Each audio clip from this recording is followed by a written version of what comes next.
I want you all to listen to that good morning. Good morning, friends and family inside of Jamaica. Good morning, Chester. Let us pray. Good morning to you, Mr. Donald, and to the Hello. listeners of Relay FM.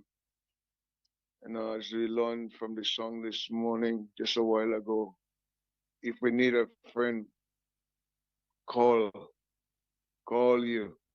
And Father, this morning we're calling on you. We're calling on you, God, because you're a friend that sticketh close to have this morning. As the song says, what a friend we have in Jesus. Our sins and grief to bear. What a privilege to carry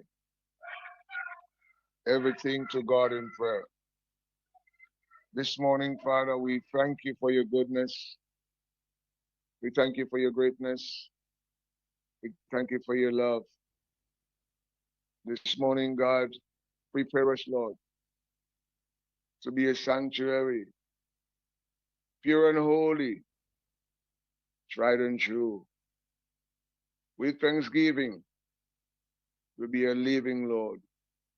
Lord, prepare us, Lord, for you. We give you praise this morning because you're the God of the entire universe.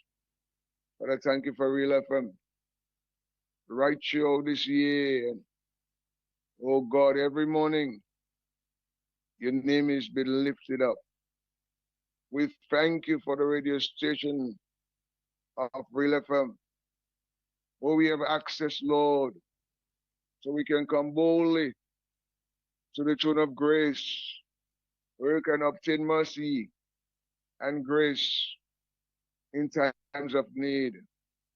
Oh, Father, we give you praise this morning. We thank you for Mr. Donald.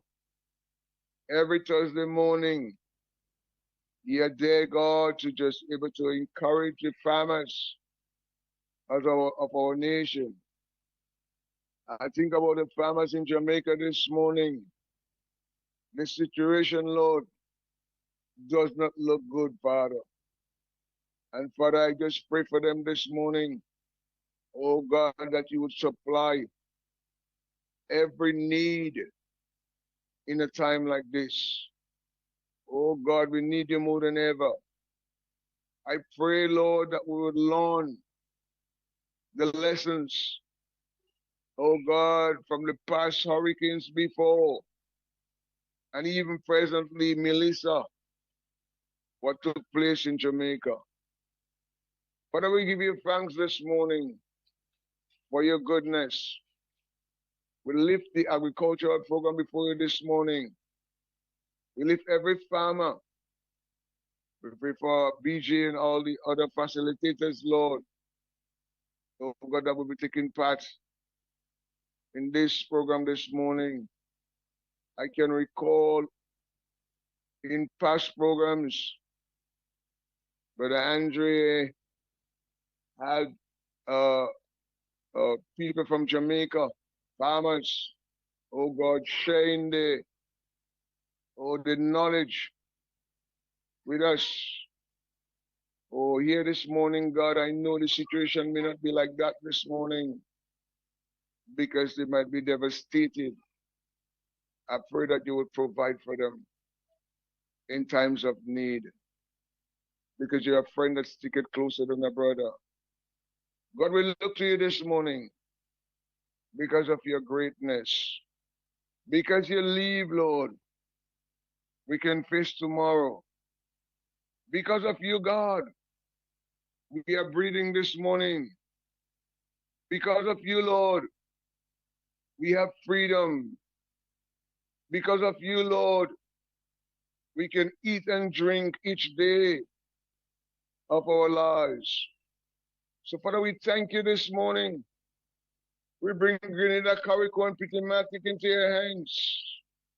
Cover our nation. Continue to protect us, Lord.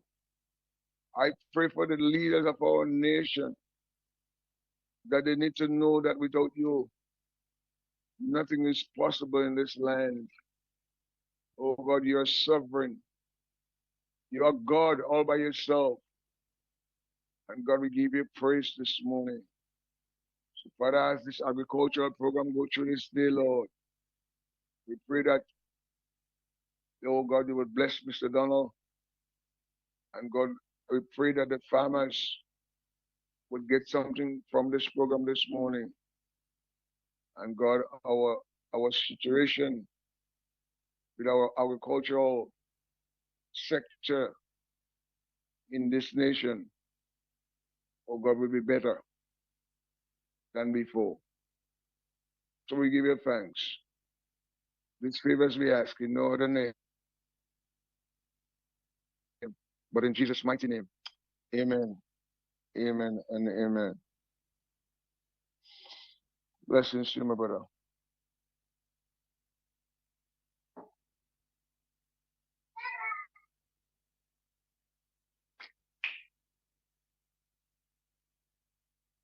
Yes, Brother Brandy, good morning. How are you? Good by God's grace, my brother. Wonderful, wonderful, wonderful. I see you still remembering the folks in Jamaica, yeah? Can't forget them. My good friends and them over there, and also have a niece there, and she lived there for many years now. So based So on what I you're empathize hearing, with what them do at you this make of time. the whole situation, Bandy? Well, it's very challenging at this time. Even as we spoke last night with Pastor Sean Williams,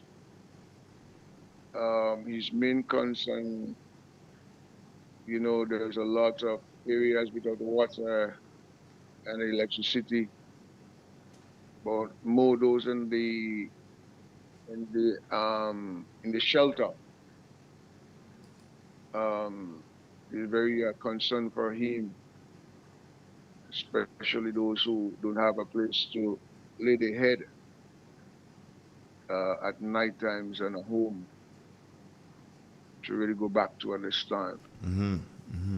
So our prayers goes out to them. Last night it was very emotional, just to hear him and he coming on. So we empathize with them at this time, and we pray that with any support that we can able to lend to them this time will be great. Be really a blessing. All right, bro.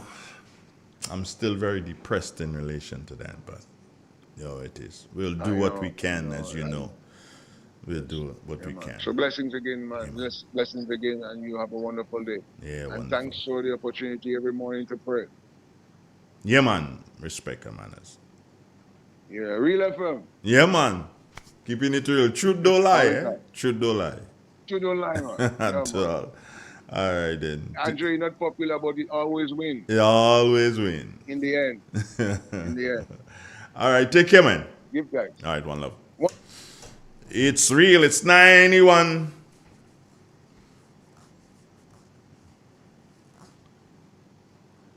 Yes, I said it's real, and I said it's 91. Can't you just say something? I'm looking out for you to say something. You ain't saying nothing, man. You ain't saying nothing. Come on, say something. It's Thursday. I say it to you that way.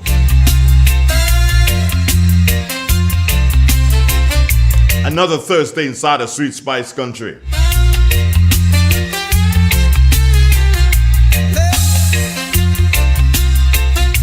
Agricultural Thursday. Big it up. This is real. Hey. It's Agriculture Thursday, only on 91.9 Real FM. From the soil to your soul, we're growing real. Drumsticks next, and then we got the weather, and we flow into Agriculture Thursday. I got you, you got me, and together we got each other. Banana nut make feeding all. We salute the ones who feed with every hand and every seed. As you cruise down the western side, I say top of the morning to you. Roads a bit wet, Tune in. in some spots, of course, so you know.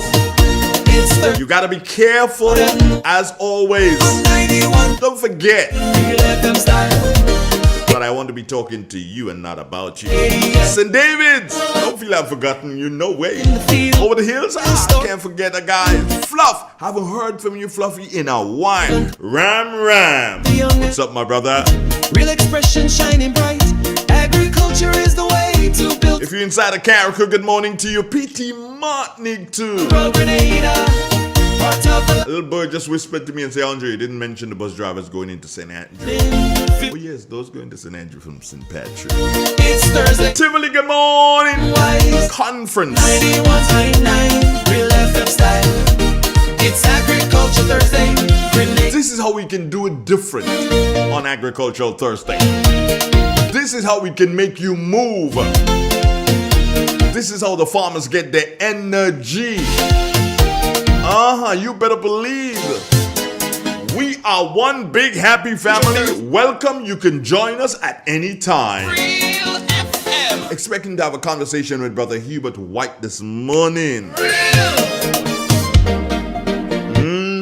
To the He's speaking a bit about fertilizer. Yeah, fighting every road. Grenada. he'll tell you. Ever grow. Is it good news? Yeah, it's good news. Banana nutmeg. Yeah, it's good news. We salute the ones who feed with every hand and But he had an accident yesterday. Not a vehicular accident in his hand. parts of the land. Real farm. Yeah, he got a cut in the hand. Feel the nation rise. Which hand? It's his right hand. So you know he's laid up for a while. You let them style. It was a bad enough cut. I think he got about 4 or 5 stitches in the middle of his hand. Get viral. I think he was doing Tanya's. In the field. Tanya that I love so much. He was doing Tanya's Voices. and probably slipped. Heritage, love, and country. So you know. Let the young and old unite. Ouch! I felt that myself. Agriculture is the way to build. So one farmer down. Glory. But he said to me, Jay, I'm down on one side, can't go out in the field, but I can still talk to the farmers. Feel the nation rise. Saying I'm going to have a bit of conversation this morning, Jay, with your permission. I'll have a bit of conversation with them about fertilizer. I'm like, sure, man, let's get it rolling. So I'll speak to Hubert White a little bit later on down in the program. BJ, as expected, should be in here. I'm just about, as I'm speaking to you,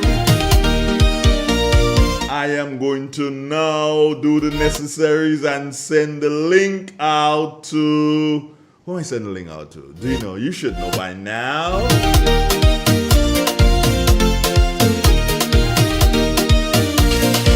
Soil to soul. Yeah, man, you should know who I'm sending the link out to right now. On the air, our stories Didn't get him last week. Hope I get him this week. keeps us alive. Dr. Entwine. Link has been sent. Agriculture Thursday. So let's see if you'll be able to join us this week.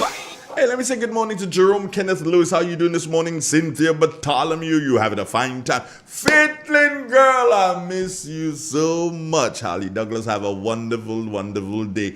Shirley Skerritt, top of the morning to you. Cynthia John. Hear the airwaves free. Ron Julian, top of the morning to you. Alvin Harris and Claude Abraham. All you lovely people listening in and checking in on Real 91.9, 91.5, www.DeniseSandy. Come on into you. How you doing, girlfriend? Let's say good morning to Sonia. And Sonia, is that your big sister or your little sister? The people them a shout real expression. Well, your brother-in-law, of course. Good morning to him. Is that your big sister or your little sister? Yeah, I need to find that out. You three and your sister's daughter. I don't remember her name. Clear. You guys have a wonderful Sincere. day. Them are the vessel your message. Every single person listening inside of It away. NYC, good morning. Expression. Real connection.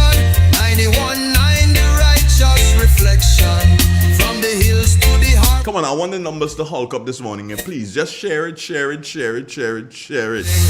Yeah, I want some real numbers this morning. Trust me, yeah. 91 I'm feeling in that kind of manner. from the hills. In that kind of mood, I'm sort of feeling that, hey, yeah, let's explode this morning, man. Make freedom. So call your friend, call your neighbor, tell them, hey, Real.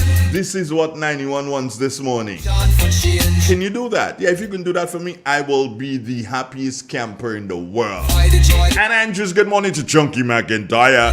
Chunky, hey. Not the base. Chunky, send that to 3 persons this morning. Send that link out to 3 persons. And here's hoping at least one will buy into it. 3 persons that has never listened before, Chunk. We love the Let's see what I can do, all right? the people speak.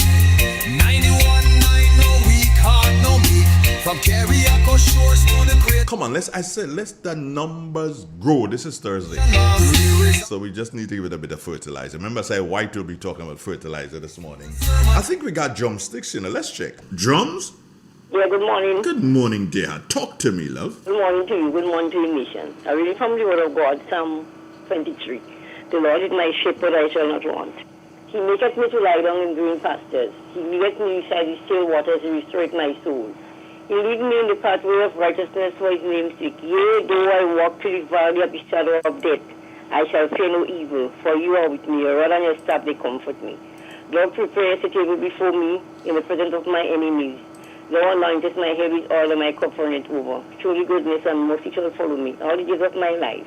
I shall dwell in the house of the Lord forever. This is the end of the scripture reading. Thank you, girlfriend. Everything good? Wonderful, yeah, and I'm in sympathy with the Jamaican people. Yeah. Got to Yeah, they got thank me. them and give them the faith and the courage to undergo, because I watched this thing last night. That's real Jamaica real mashup. Yeah, it's It's tough. not. It's tough. Yeah, man. Yeah, But you good, right? You good. yeah, You look good. at the time, yes. All right, take care of yourself. Wish you all have a wonderful day. Any chicken today? I know. I'm going to make my day work. I just cook another salt fish and sweet pepper, tomatoes, and I good. All right. Take care of yourself, girlfriend. Yeah, all right, bye. All right, bye-bye. Good morning, Grenada. Good morning, Carriacou. Again, P.D. Martin Kent. Let me tell you something. You don't know how much I love you guys, eh? I love the fact that I'm talking to you most of the time. Yeah, man, this is so wonderful. For me, it's a beautiful experience at all time to continue talking to you, even if I have to say things to you over and over and over again until you get the message. But it is so good to talk to you. And it is not in my way, and I hope he does call sometime, even if it's not thing, but I hope he does call sometime this morning to thank the people who came out to his, it's his because it's St. Patrick's West, yeah, Jelani Glean. We'll try, I guess he will call, so that he can say thank you to all the people who came out. I thought it was really and truly a great crowd. I had to leave because, during the week like that, sometimes the bed calls faster than anything else, have to go. Put to sleep to bed or put the bed to sleep. Which one? Put to sleep to bed. Yeah, something like that.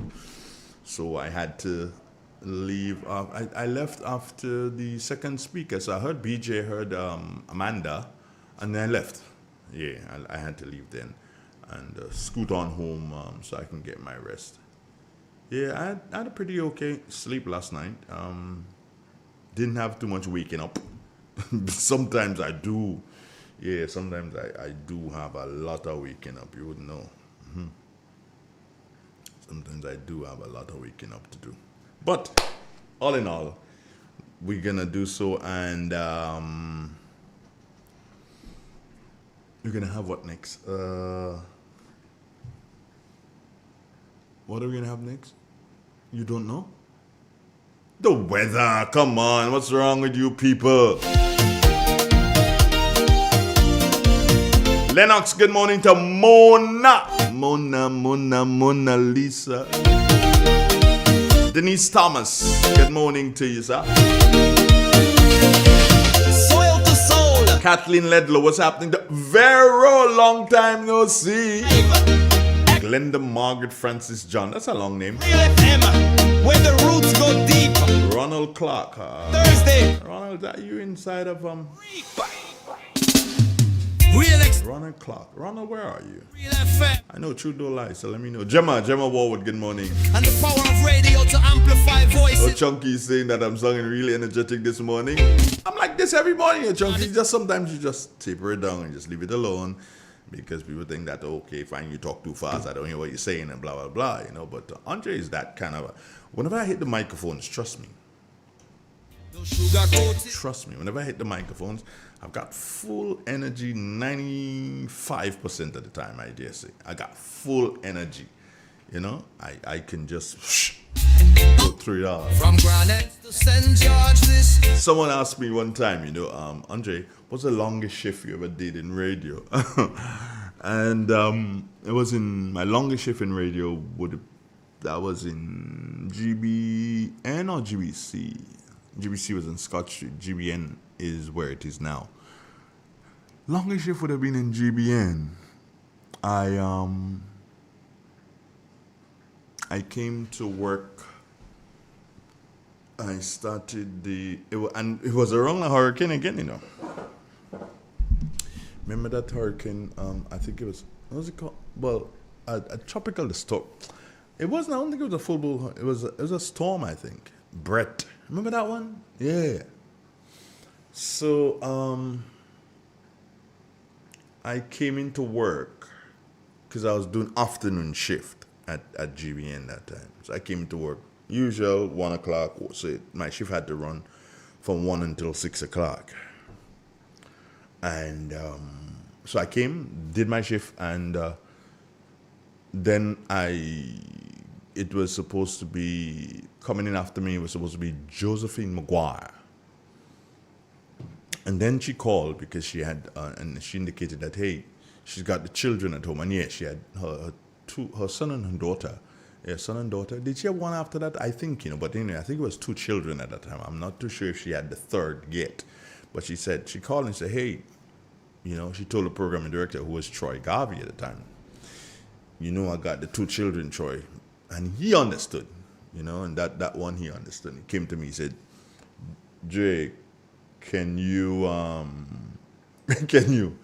can you hold it for Josephine? And I'm like, okay, fine, no problem. So I started at 1 o'clock, and Josephine was supposed to come from 6 until, I think it was on 6 until 9 or 10 thereabouts. And so I held it until the time, and then the management of the station took the decision that the station was going to go throughout the night. Bungu! So, and with the station going throughout the night, guess what? I was the one stuck with it. So I had to go through the night. So I started 1 o'clock the day. I had to go through the night, and I went through the night until 5 o'clock the morning. I did that. Yeah, so it would have been 1, 2, 3, 4, 5, 6, 7, 8, 9, 10, 11, 12. Yeah, so that's like 11 hours already, yeah. And then you add another 2, 3, 4, 5. Yeah, that was like 16 hours. God damn it. Yes, about 16 hours. I did that shift. And where's everybody else? Everybody else, I was the only one at the station. The station was just locked, and I was in there and broadcasting. I remember one person, I remember, and that person forever etched in my memory. And I don't think that person has passed on. That person is still alive. However, she is in the United States, and I doubt if she even remembers what she did on the morning. Yeah, the morning. When I was, it would have been sometime around 3 o'clock the morning. That person called the radio station. Of course, I answered the phone, and the person said, Andre, I want to really, really thank you. I don't know how you did it, but what you did gave me strength and gave me all the courage that I needed to go through the night with the impending, storm. It was Brett, yeah. And I was very happy. Just that one phone call made me so very happy. Who was the person? Oh, it was somebody from St. Mark, interestingly. Good morning, St. Mark. It was somebody. Do you guys remember Mr. O'Neill in Victoria, in Baltimore. Yeah, in Riverside right there. Yeah, O'Neill Ogis. Yeah, his wife, Madeline. Yeah, that's her name, Miss Madeline. She was the one who made that call, and I've never forgotten that. Never, and I will never forget that. That because that made me feel so good. And again, I say good morning to you, Miss Madeline. Somebody may tell her that Andre spoke and called your name this morning. Yeah, because I think she's somewhere in the United States of America. You can't really keep up with people these days. But she made my day, or made my night, or whatever, made my morning. That was such a brilliant move by her. Yeah. Every time I think about it, I smile. Every time I think about it, I smile because it doesn't take, and I want you to think about this today, friends. I want you to think about it. It doesn't take a lot to make a broadcaster happy. One phone call, hey, I like that song that you're playing. Most times when you call the radio these days, it's about, and to talk, I want to big up that person, and to big up that person, and play that song for me, and you're gone. And it's like, you get on like if you're talking to a bloody robot. Do you understand? You weren't talking to a robot. You're talking to somebody, and that person is putting that energy, that vibe, into the whole thing, just for you. Imagine that person sitting in a room, yeah? And that's all they can see, the room. But in their mind, they have to fashion you having fun. Good morning, Grenada. Good morning, Caribbean. Good morning to the whole wide world. This is Real Expressions Agriculture Thursday, only on 91.9 Real FM. From the soil to your soul, we're growing real. From the mountain to the sea, farmers working endlessly, planting pride in every row. Grenada's roots forever grow. Sunrise brings the harvest call. Banana, nutmeg, feeding all. We salute the ones who feed with every hand and every seed. We grow real, grow Grenada. Part of the land, real farmer flavor. Tune in, feel the nation rise. It's Thursday, we're proud and wise.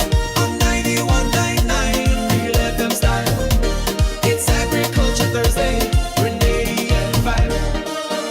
In the garden, in the field, real stories now revealed. Voices strong with tales to share of heritage, love and country care. Let the young and old unite, real expression shining bright. Agriculture is the way to build tomorrow from today. We grow real, grow Grenada. Part of the land, real farmer flavor.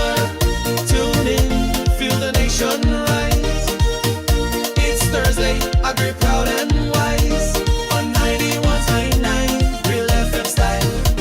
It's Agriculture Thursday. Pulsating music in the morning time on Real FM radio at 29 minutes after the 7 o'clock hour. We say good morning to a lovely lady at the Morris Bishop International Airport. Good morning, Ms. Nicole Jones. How are you today? Hi, good morning to you, sir.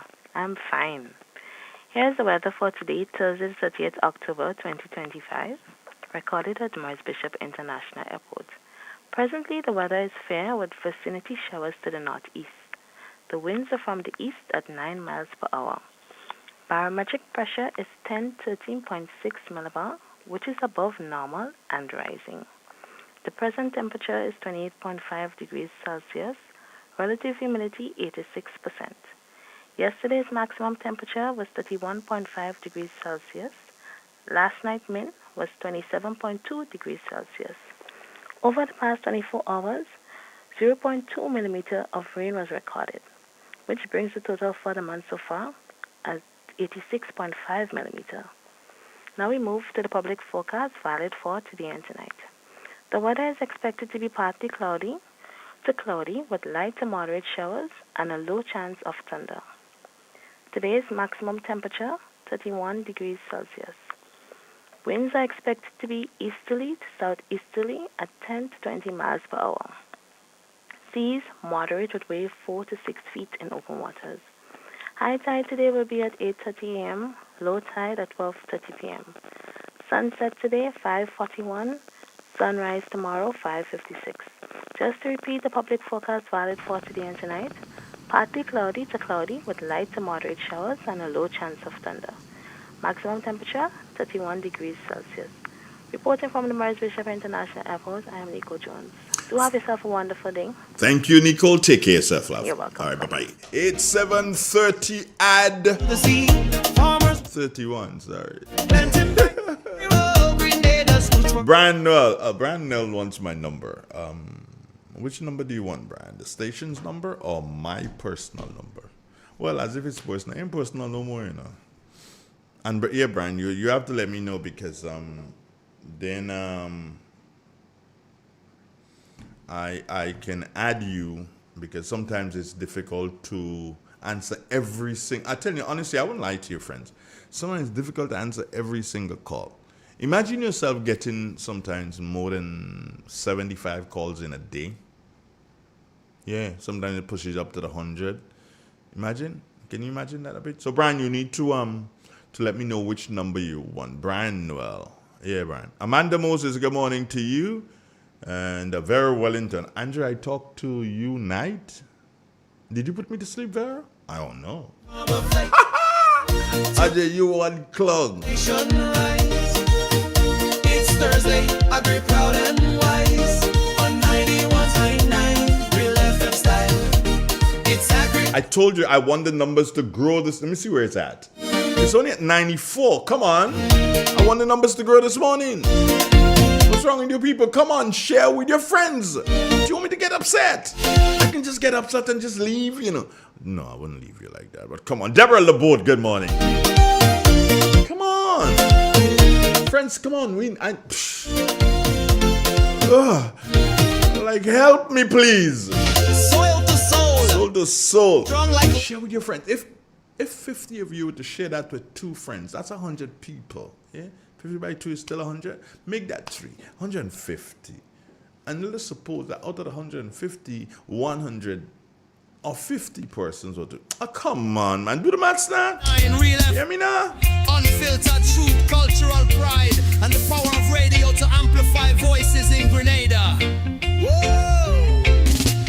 Tuning on the spice side, where the airwaves free read. On the radio see. Whoa!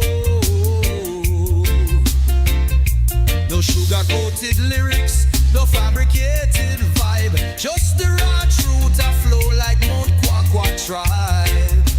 Ooh.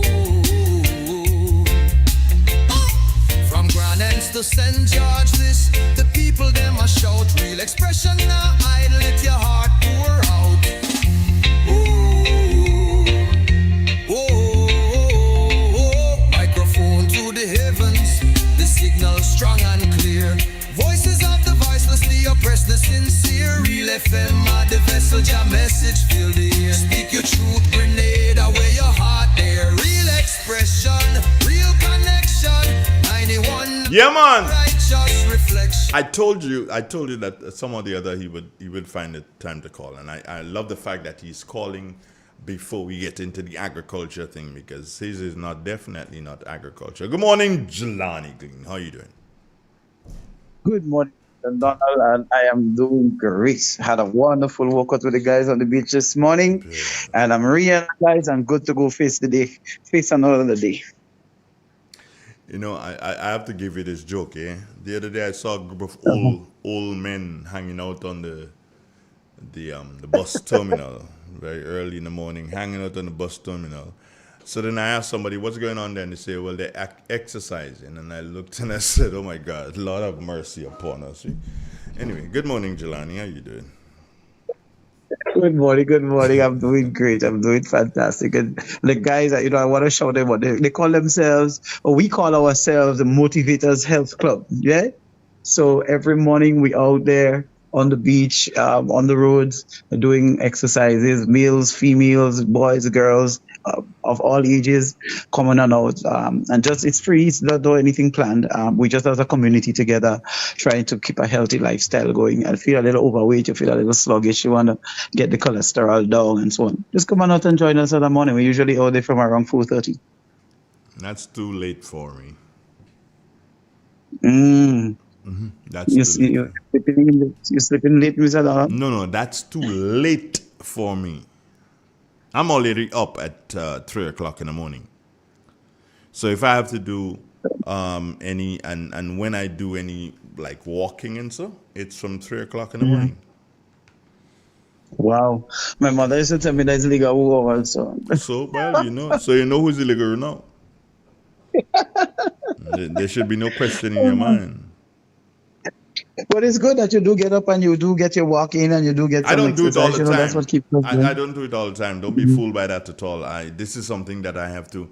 Sometimes I start up and I go like a week, 2 weeks, sometimes 3 weeks into it, and I'm here. And then still on the fourth week, I'm like, oh boy, it's kind of Yeah, I know. yeah. You see, if you have a partner to go walking with, if you had to go and meet a virgin or sister or whatever, you're kind of motivated to doing it. A lot more motivated to doing it than to doing it by yourself. So I have to break that thing because I usually get into the flow and then I stop the flow. So I have to break that thing and really get into the flow to do it. So I probably have to develop a pattern, maybe every other day or something like that, do it and then then I get it good. But don't worry. It will all be good. So tell me, Jelani, how was your meeting last evening?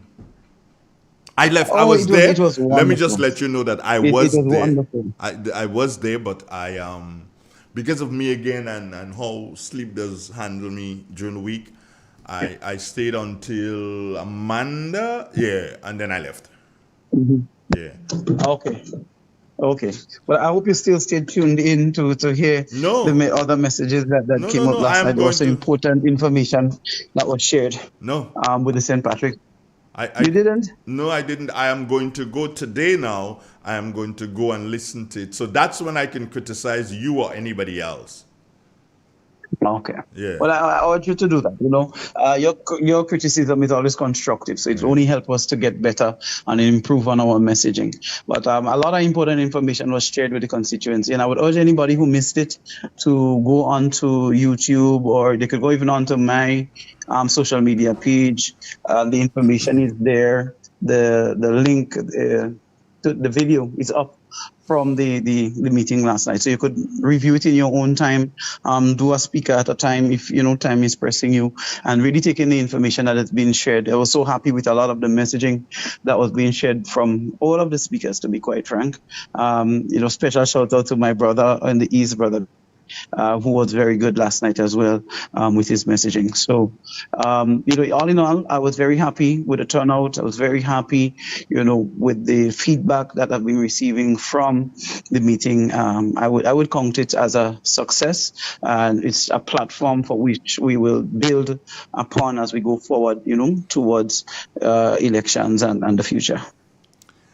Well, my takeaway from the what I saw last night, takeaway from what I saw was the amount of bars I saw there. How many bars did you see? I saw 1, 2, 3 or 4 bars. There was just 3 bars. 3 bars. I scouted to make sure, and that was my takeaway. Why? Because it showed that Grenadians will take an opportunity when they see it to help turn the wheels of the economy. Absolutely. You understand? And the interesting thing in that, with the 3 bars, there was one that was manned by 2 women. There was one that was manned by 1 guy, and then the other one was manned by 1 lady again. She was chief cook and bottle washer, and that one was to me that one was the one that was set out really, really nice. So one of the lady at the back of I'm not too sure what vehicle it was, but she was closer to where the big tree is. Big Tree used to be. Yeah, she came to do her stuff last night, and that was really good. And I love the fact that people saw an opportunity to get the cog turning in relation to the economy, so they took that opportunity. and that was good. That was my one of my takeaways from last night's session. A little bit disappointed in the time. I thought that we need the people need to do so and focus more on the time, because remember it's midweek. So if we can Mm-hmm. focus more and start on time. But Mm-hmm. all in all, for what I saw, and I told you what I saw, I listened to Bertrand and I listened Mm-hmm. to Amanda, and then I had to leave because it was kind of like my bedtime, so I left. But outside of that, it was okay, and I'm hoping that there were no incidents, no incidents, and Absolutely right. incident free. I was a little bit disappointed that the police didn't make a patrol by. We did inform that we are having the meeting. And it's always good for them to make a pass by. Why do you It's think? within the Why do you community, think? Why you know. why are you saying that the police didn't pass?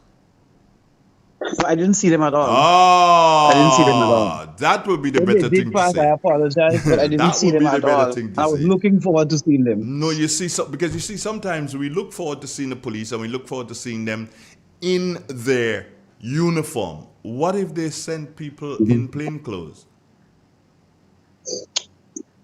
I You would assume understand? the plainclothes people that I saw would would be persons who came to the meeting, No. quite obviously. Well, But you know, yeah, if but there are officers who showed up, who came, then I do apologize yeah, you and have thank to them be very for their careful. presence. But in terms of the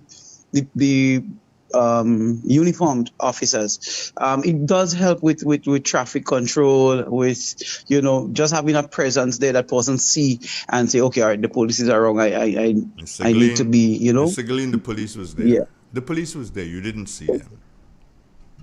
Okay, well, so I do apologize, and I want to Right. thank them publicly again for being there. I didn't see them, but I want to thank them for being there and for passing us through. We do appreciate and we view the police as one of our community partners, and we also want to support them in doing their jobs and having a strong partnership with them. Yeah. So, all in all, as you said, you had a good meeting last night. Where's the next one? Next one is going to be at St. John's next Wednesday at 6:30. And how about you in your constituency? Are you going to start? Is that an indication that, okay, fine, what is your quote unquote big meeting at this time? And now you're going to move into having smaller pocket meetings, kind of? Is that what it's or you just, how do you move from here? I don't know how you guys are organizing right now. So from here, the intention is to have more personal small pocket meetings across all of our polling divisions and communities. We, some villages are big, like Chantemelle and so forth, Montreach, Montreal. We have Hermitage is separated geographically. So what we want to do is now move into having some more of those street pocket meetings, engaging with our persons one-on-one a little bit more.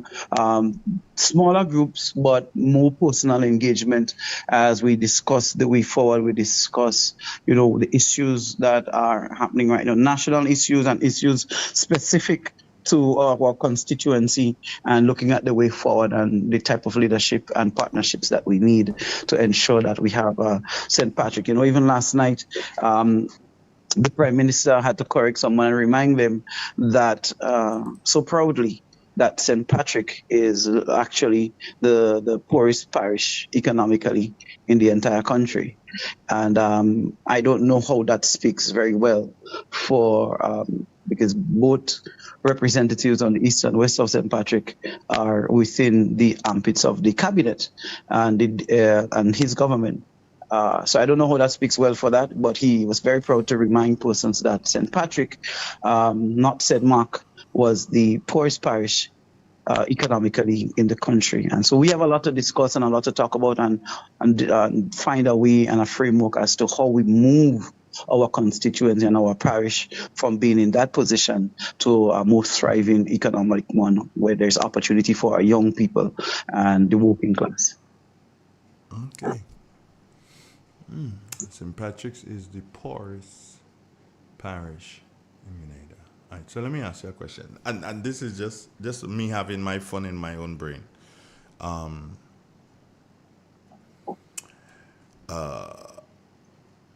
Fitzroy, Fitzroy Batiste. Yes. If would you say that he's a good football player? My former captain, absolutely great. Not good is not a. He's a great footballer, one of our national treasures. As a matter of fact, he's been one of the longest serving members of this Grenada senior men's national team. Okay. And now So he's on the coaching staff as well. now he's on the coaching staff. So Fitzroy Batiste is a brilliant football player. St. Patrick is the poorest parish. Mhm. I'm just having a bit of fun here. Poor in terms of what? Economically. Okay. Was that said? Or was it said poor? I think the context in which, because I don't want to misrepresent him, I think the context in which a question was presented to him that St. Mark was the poorest parish, financially, within the country, and he had to correct the person making the statement as they went on to ask the question. St. Patrick is building the biggest hotel outside of St. George's. St. Mark had a hotel and the hotel is closed down. And we're still the poorest. Somebody in Halifax, right? And not accepting that. Well, I ain't accepting that. St. Mark's We have the- population is we smaller have- than St. we Patrick's. have I the don't know if it comes closest down to a thing- per capita. Well, somebody needs to do some math. Anyway, let's leave that. We're going to deal with that another day. Take care of yourself. God bless you and have a wonderful day. What are you doing politically today? Today, I am going to be out in the field in one of the communities. I've not decided where as much yet. I have some phone calls to make and follow up, but I'm going to be out again as usual, touching base with persons in one of our communities, engaging with the constituents and, getting some feedback and just continue to feel the ground and give persons an opportunity to get to know me as we move forward. And, I know. Before I close and run off, No, go ahead. I just wanted to take the opportunity again to thank everybody who made the effort to come out last night to our meeting. It was wonderful to see, all of them there. I do very much appreciate it, and I'm confident that the information they would have received there would have given them food for thought and motivate them a little bit to support the work of the new national party as we move forward and to be concerned about some of the issues and some of the things happening in Grenada at the moment. I also want to thank those who couldn't make it physically but came on online, looked at the meeting online and gave their views and support. Those who reached out to me over the past 12 hours, sharing the sentiments and the views with me. Those who are going to take the time off to review the meeting in their own spare time. I want to thank each and every one of them and leave them, with this message that this is not about me or just about the new national party. It's also about the residents of our constituency and of St. Patrick, us working together to look at solutions to the problems and the challenges that we face here in St. Patrick, and putting a framework together that we can now look at and measure and assess as we go forward to attain those solutions to solve the problems as we progress and develop going forward. Take care, sir. God bless you. Have a great day, Andre. All right, one love. It's real. It's 91. Good morning, Grenada. Flow customers, you've been with us. You've stayed connected. And now, loyalty pays back. At Flow, we're rewarding our customers with $400 in vouchers. That's like 7 months. Welcome to Did You Know, a 5-minute feature from the Grenville Cooperative Credit Union. I am your presenter, Orselyn Crosby. On this week's program, we will be sharing some exciting news. Ever wanted to serve on your credit union board or management committee, but don't know how? Well, the Grenville Cooperative Credit Union is giving you an opportunity to do so. To share more on this, here's the General Manager of the GCCU, Mr. Devon Charles. This initiative that we are now rolling out focuses on our members in terms of capacity building. Credit union management is largely made up of volunteers, comprising the board of directors, standing committees, which are the credit committee and the supervisory committee. These committees are normally appointed by the AGM, and there is a process during the year that we tend to seek members who have an interest in being volunteers to the credit union, whereby we can embark on a process of training them and making them more aware as it relates to what are the requirements for directorship. However, we have realized over the years that pool of persons to choose from, especially now that governance requirements continues to evolve and improve in terms of persons being at the level in terms of having the training, meeting the ethical standards and moral standards that you would like to see persons in the stewardship of your organization possessing. And there is definitely a gap in that area. Whereas there are persons, you don't find persons volunteering, which is a fundamental pillar of the credit union movement, volunteerism.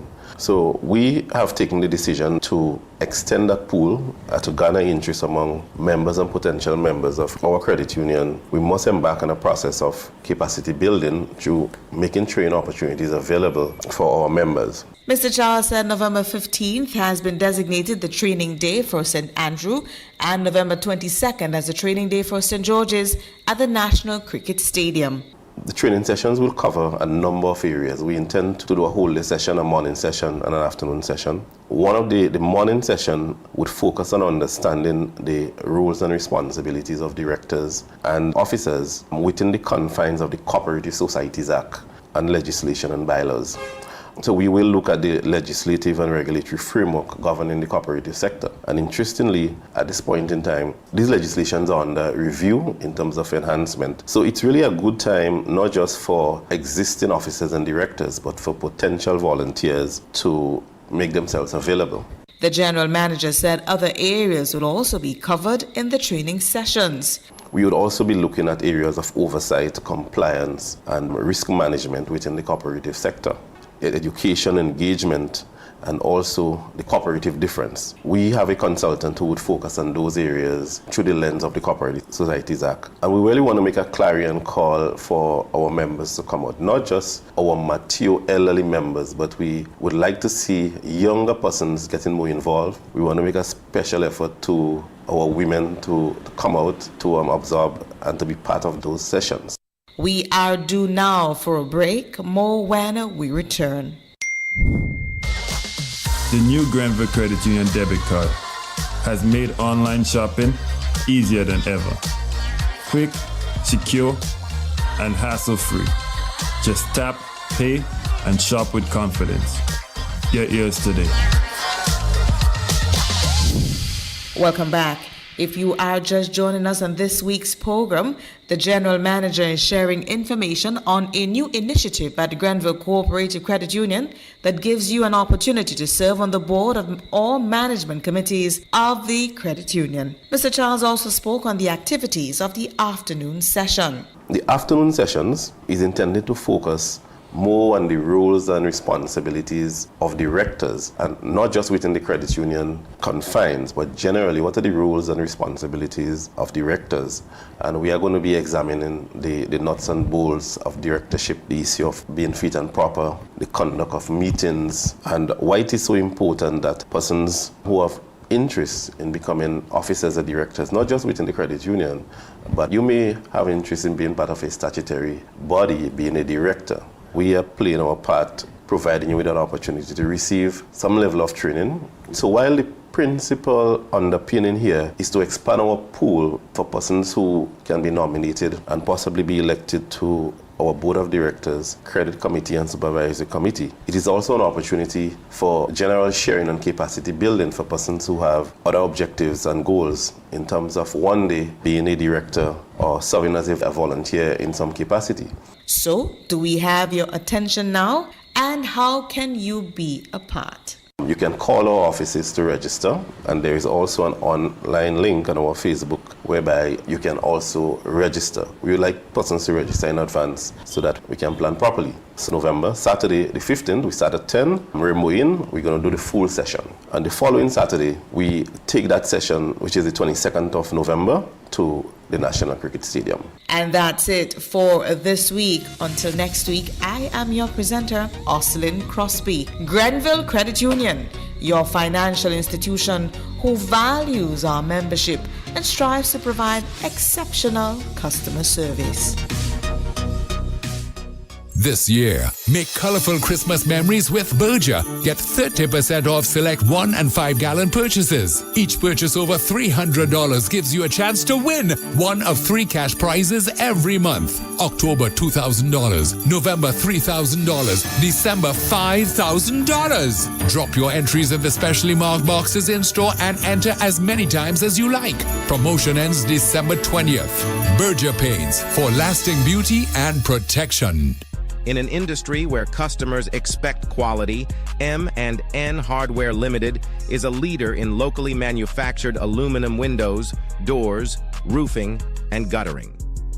Our manufacturing division is efficient, flexible, and will always go the extra mile to surpass customer expectations. If you need security, sash, casement, or projected windows, we're able to do it. Our security and heavy-duty doors are state-of-the-art and can be customized specifically for you. Using innovative coating technologies and protective film, our roofing and guttering is weather-resistant, providing outstanding color retention for many years. Available in 24 and 26 gauge and a variety of color options. We are the leading company, a family that is proving to customers they can have their dream products. M&N Hardware Limited. Foundation to roof, let's build together. Angel's Beauty Salon and Barbershop, Bruce Street Mall, St. George's, your one-stop destination for all things beauty. Hair services, relaxes, waves, treatments, braids, cornrows, natural hairstyles, locks and lock installation, wig installation, nail services, acrylic nails, gel nails, pedicures, and more. Call or WhatsApp us today, 1473-403-4421 to book your appointment today. It's in the feeling and how we talk. It's in the meaning and our spark.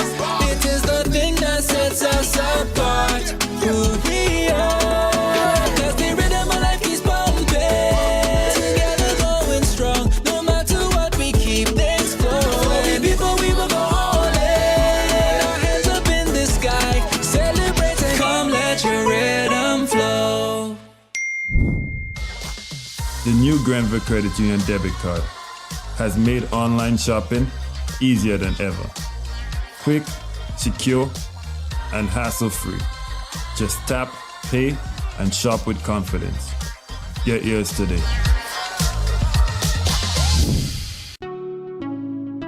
Looking for a wholesome and fun day for the entire family? Mark your calendars. The St. Michael's and All Angels Anglican Church Paraclete invites you to their Harvest and Thanksgiving Mass and Sale on Sunday, November 2nd, 2025. Start off your day with a reflective Thanksgiving Mass at 7:30 in the morning. Then from 3 p.m. to 10 p.m., the celebration continues. Enjoy fresh fruits and vegetables, delicious cakes, great food, fun games, and music from a popular DJ. It's a community event you won't want to miss. All proceeds support the church's mission and ministry. That's the Harvest Thanksgiving Festival at St. Michael's and All Angels Anglican Church in Paraclete on Sunday, November 2nd. Bring out the family. Sisson's got you covered this Christmas. From ceiling to floor, from outside to inside, Sisson's is formulated to bring out our true Caribbean flair. Get 20% off Sisson's Ceiling White, Easy Clean, and Sisson's Aquaflow paints. Plus, every Sisson's purchase is an entry to win the grand prize of a 65-inch TV. Just scan the QR code, attach a picture of your receipt, and you are entered to win. Promotion runs October 1st to December 20th, 2025. Sisson's, good looks that last. Real expression on 919 Real FM. Unfiltered truth, cultural pride. You got it. It's here. It's radio in your ear. My name Andrew Donald. His name Bertrand John. Yeah, Bertrand John is with me this morning. Good morning to you, Bertrand. How you doing? Morning, Andre. Well, hold on. I didn't give you the thing yet. No, I give you microphone now. Good morning, Bertrand. Morning, Andre. You good? I am doing fine. Yeah. And how's last night? Like, for you, quickly. Great. It was great. Yeah. Okay. All right. Some people, even before I think, some people are saying that you're pretty good last night. Last night meeting BJ was very good at it. So says Dolores. Thank you very much. People are listening all the way in Baltimore. Listening to you guys last night. I stayed, but only for 2, and then I had to leave. You know me, I gotta go get the sleep. Otherwise, this morning I'll be a mess. What a pity. Yeah, it happens like that. Today I'll go back now and look so I can look at the whole thing, make some notes so I could honestly come and tell you, BJ, you played a fool. I didn't really like that. That's okay. No, I'm saying that. No, what I'm saying is that yeah. those are the things I do expect from people. Yeah. That wherever I falter, that they can say, BJ, you can do better here, there, whatever. Yeah, so. Those are the kind of criticism I would like to hear from time to time. So I become a better speaker. Okay. Because speaking is not one of my strengths. I see a guy calling you. Let's take this. This is one call, and then I go to Mr. White. We have him on the line. Joe, what's your problem? Joe! Oh boy. What's wrong with me? I have to do this. Yeah, Joe, you there? You there? Hello? You hear me? Yeah. Yeah. I said BJ was hot last night, man. Well worked last night. He well worked. Oh, okay. He coming. All right. I heard you. Blow him bro. up, man. He blow him up. Okay, then. Well, take care. Take care. I gotta run. All right. All right, good. Wonderful. Yeah, so we had Joe there quickly. Oh, boy, what was it? Okay, that goes there, and this goes here. And I believe we're ready. Let's say good morning to Mr. White. Good morning, Mr. White. How are you doing? Good morning to you, Andre, and good morning to all the listeners. I'm doing pretty fine. Remembering that I had a mishap yesterday. I think it's healing properly. You what? You must be a crazy man. You just got that thing yesterday. How can you say it's healing properly? Started healing? I mean, how do you judge that healing thing? Okay. First of all, Andre, I must comment on the strength of our health system in terms of the personnel. Okay. You know, I think they did a very good job yesterday. And when I went back, because I started using it to drive, it started bleeding. Mm-hmm. And last night, it started bleeding again. Okay. So this morning, when I report that to them, they gave me a proper tongue whooping. They say as soon as it started to bleed, I should have returned. Hold on. Stop right there, Hubert. What did I tell you? You tell me to return. I told you, but you wouldn't hear. I told you. And I see the concern on the face. It was just heartwarming. At the same time, they had some complaint too, because yesterday when they was doing these stitches, somebody had to manually take out a flashlight and shine the nurse to get through. Because there's no proper lighting system. And one of the things they complain at is that not just supplies, that clinic is definitely too small. So as the government think of renovating the area, as far as I've heard, I should think of expanding the clinic area. It's a bit small in terms of the waiting area, a receptionist, etc. So that's one of the complaints. But all in all, Andre, our personnel, if we have the right tools and the right environment to work, our health system will go places. It doesn't take a lot, but the right tools, and of course the supplies. And next thing I want to comment again, Andre, I listened to the meeting last night, and unfortunately I listened online. By the time I came in, BJ already spoke. But I was very pleased with Mr. Glenn. I think his approach was a different one totally. Where he started by more or less commending the walls that contain the school last night and the product that came from that walls. And the way he said that this nurtured him to take the stand that he has now taken, and then went on to deliver. I think it was a remarkable introduction.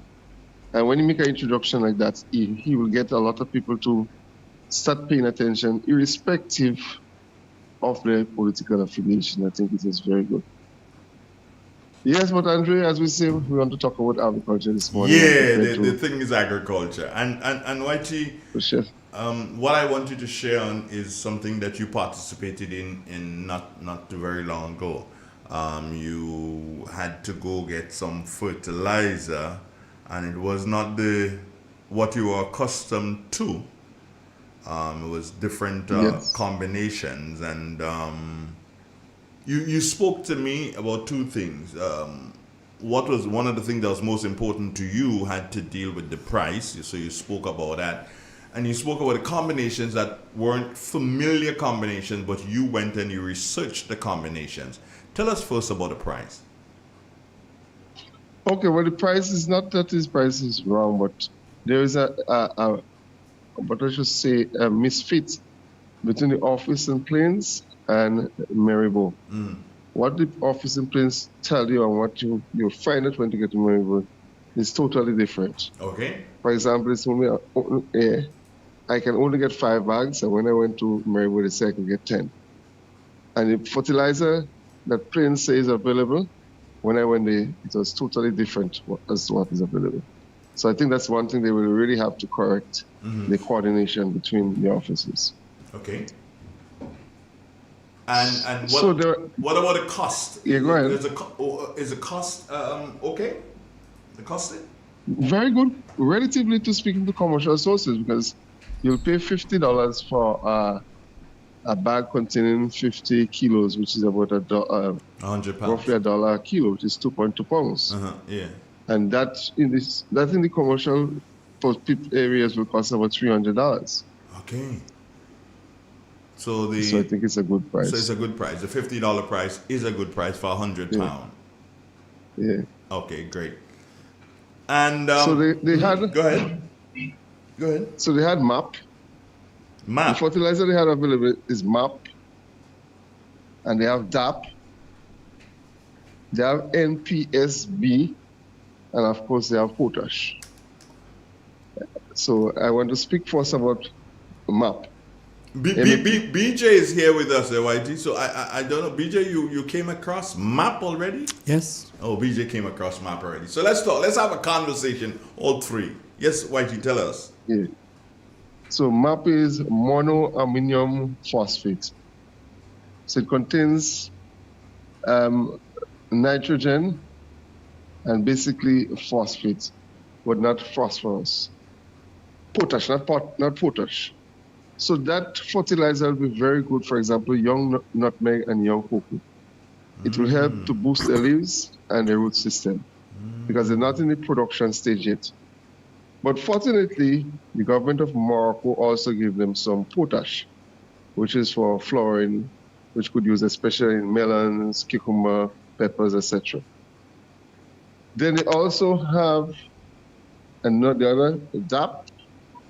Let me see if I can find it. DAP. DAP is diammonium phosphate fertilizer.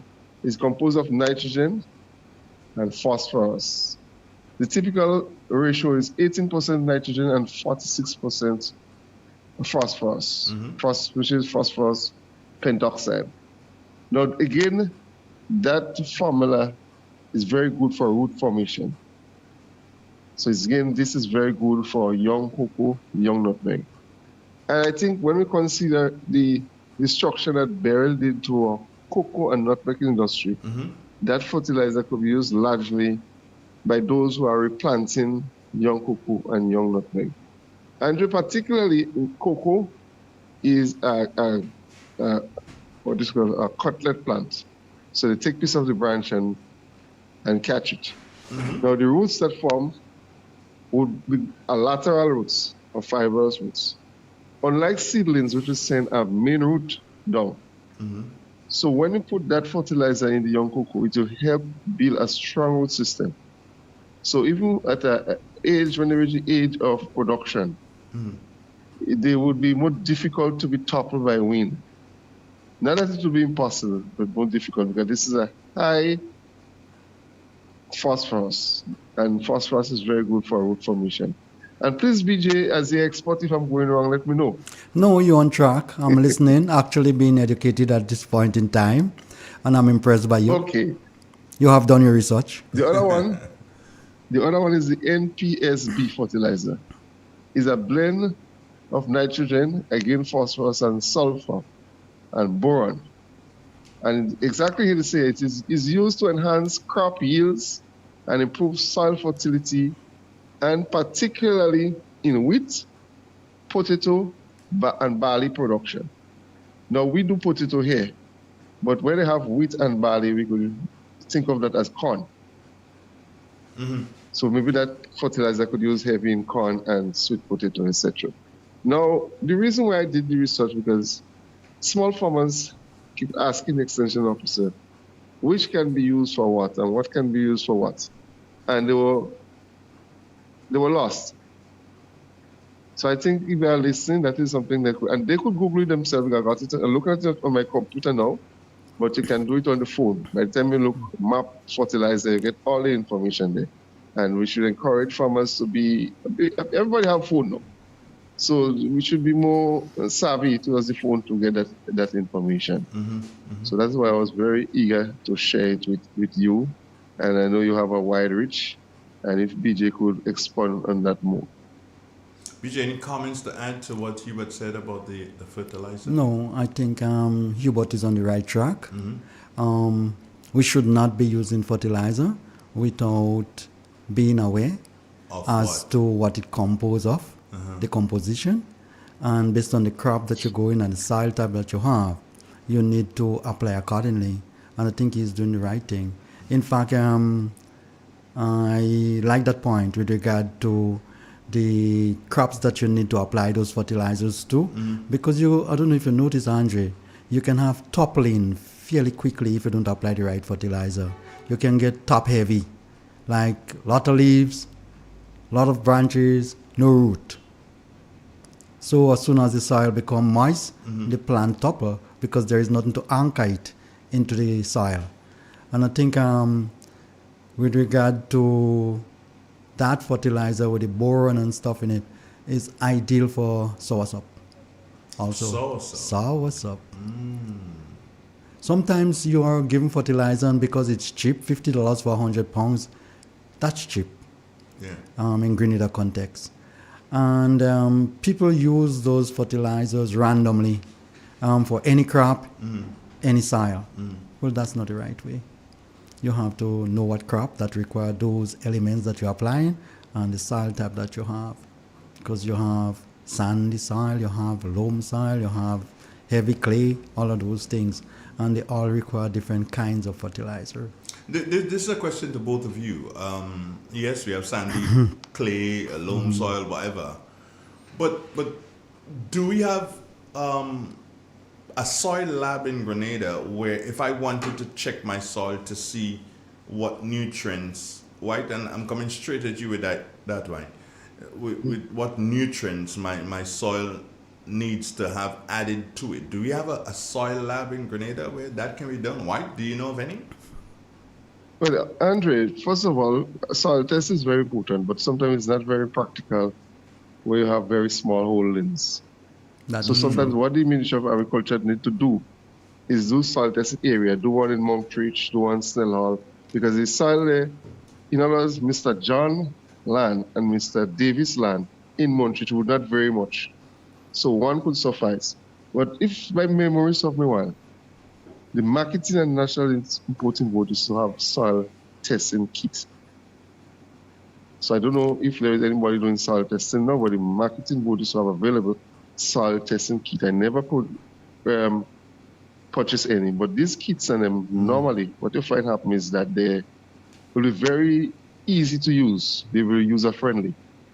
So you don't even have to wait on a lab. The other thing, Andre and BJ could chime in on that, especially with a sulfur in a fertilizer. And most of the fertilizer, if we fertilize heavy, especially in moist area, and our drainage is poor, we could develop a lot of acid in the soil. So not just testing for soil content, but also testing for, I'll use a word that I don't know if I point to that, with the pH of the soil, Yeah. which is the level of acidity. So, you know, from 1 to 6 is the acid, and then you go to the base. And if the acidity is high, the farmers years ago used white lime, which is a calcium carbonate, to introduce in the soil to neutralize some of the acid. And one of the things that the ministry tells you, and I've experienced it, black sikatoka in planting and bananas. BJ wouldn't have strain of planting, but mine is susceptible and it's really suffering. And it happens mainly during the very heavy rain and wet time. So chances are that could be an acid problem. So I'm thinking of purchasing some white lime, which is not very expensive, to put in the soil. And even though that's not the problem, the white lime would not be any harm to the soil. The other point I want to make, Andre, to the dung ton of fertilizer, the dung side, both the MAP and the DAP, they are heavy in the what we call the potassium, which is good for the root formation. But when you put them, what he has proven, when you put them in cocoa field that is already producing, it creates something they call cambium in the soil. And our cocoa was almost rejected for that on the international market. Too much cambium in the soil, and that is because we have been using wrong fertilizer. So recently, the cocoa board introduced a soil fertilizer that is 0 potassium, to tell you that. So both the MAP and the DAP, farmers should avoid putting them in very aged and producing cocoa trees. But sometimes that is inevitable. In my case, where I have a few cocoa trees and I have to start filling the spaces with young ones, and I will use MAP and DAP. So that will, in that case, is inevitable. But if you have large cocoa field that it does not have to populate, it is well dense, avoid using MAP and DAP in the area, and maybe go to the cocoa board and get the normal NPK with 0 potassium. BJ? Yes, agreed. Some of the fertilizers that we're using, they sort of increase the cadmium content in the soil, and for one reason or another, that element get into the cocoa bean, and it can affect the quality. Yeah. So this is very crucial with regard to the soil testing lab. We had one in Maribor, but for one reason or another, it was damaged. Ever since Mr. Rayburn Mr. retired, Rayburn used to look after it. Ever since he retired, I don't think we ever had one again. No, I don't think so. And this is something that we can look into with regard to testing kit. Generally, those testing kits, they offer a quick test, but you only can get the major or macro nutrients from those tests. You don't get the micro. The micro you have to do it in lab. You have to dissolve the soil and go through a whole heap of, processes and stuff like that. So, so a soil lab is needed. It's necessary. Is it possible that we are speaking here? Hold on, BJ. Is it possible that we're speaking here, and probably as part of the what the new thing we have in Maribor again? It is a culture lab. As part of that, they have. Is it possible that they have? Well, Andre, we should have a soil. We are interested in agriculture and we want to get involved in it in a big way. So do you know of a soil lab? So I am saying that a soil testing lab is necessary. Do we have one? Do you know that we have one? I don't know we have any. No. Why? Do you know that we have one? No. Matter of fact, while I was in Maribor, I saw something which astounded me. In the nursery where they're getting ready to prepare plants, so most likely for next year. They just grab the tractor, grab some soil, they throw it in a sifter, and all they're taking is just the heavy stones and small debris, and it's just soil. So in a tender stage like that, where you're producing in a nursery, you're not even testing the soil. So that is a bit of a take back. Also, that soil need to be sterile, which is not. So you probably can transfer in diseases from one So area you to could another. be taking, you go in and buy nice new plants, And you can be and you could be doing some bringing disease into in your into particular your area. particular area. Shucks. A lot of diseases that affect plants come from the soil. So in a lot of cases, what they would do is to basically put those soil that you're going to bag up plants with in oven. You bake it. And you take out all the micro. You bake the. You bake the soil, and so then you kill all the microbes and stuff in it. Okay. But because what I'm seeing here, and both of you can help me. What I'm seeing here, if I could be bringing to my plantation this, let's say a salsa plant, for instance, that is planted in contaminated soil. Very much so. But that salsa, because it started its growth in that area, in that soil, has developed resistance to whatever is in the soil. But my other plants ain't developed no resistance. So while salsa growing nice, because it is okay, the soil is not doing it, or the impurities in the soil is not doing anything to it, but the other plants can't handle that. That's true. That's one So way I'm of at a looking at default. it. I'm at a serious default here. Yes. That's not a scientific way to do things. But Andre, sometimes you don't have the resources, and you risk certain things. And in farming, when you decide to risk your activity, you also risk in your production. So somebody's saying here, Cardi should be responsible for that. Is that true? Or should be doing a lot of that? They should be doing a lot of that. Marketing board, Ministry of Agriculture. So if these three organizations was to work and do work that they're supposed to be doing, we'd be in a better place. Yes, Andrew, you made a very important point. Soil testing can be costly in some cases. We had to take soil from here and send to Barbados or Miami to get it tested and to get back the result. I am saying that I'm in agreement with you, and Mr. White made that point a while ago, that you can do zonal testing. Generally, the soil in a zone, like Montreach, Hermitage, Shambo, you can do zonal testing, and it gives you a general idea as to what it is present in those soil in that particular area. So every individual farmer doesn't have to test. And those information should be made available. You shouldn't go on government website and get those things, Ministry of Agriculture. You should go on Marketing Board website and get those. You should go on Cardi website and get those. You should go on ICA website and get those. You should be listening to Real Expressions on Thursday, and if the government is in collaboration with us, you can get that information. Yes, also. That's the way we can do it in a collective, collaborative way. Anything outside of that, you're asking for trouble, and it can be costly. Wow. White, care to add? Yes, Andre, something farmers could do too. You have to do your own investigation, but you must do it in a controlled way. There's something called control experiment. Recently, I've been involved in control experiment. For example, I do a lot of seasoning. And doing control experiment, I realized poultry fertilizer is not very good for chive, or what we call chive, or green onions or scaly onions according to Jamaicans. It burns the top of it. So what I decided now, I started using instead the goat and the sheep fertilizer manure, and I get better results. Now recently, I started doing a lot of the fine one, which we call the thyme.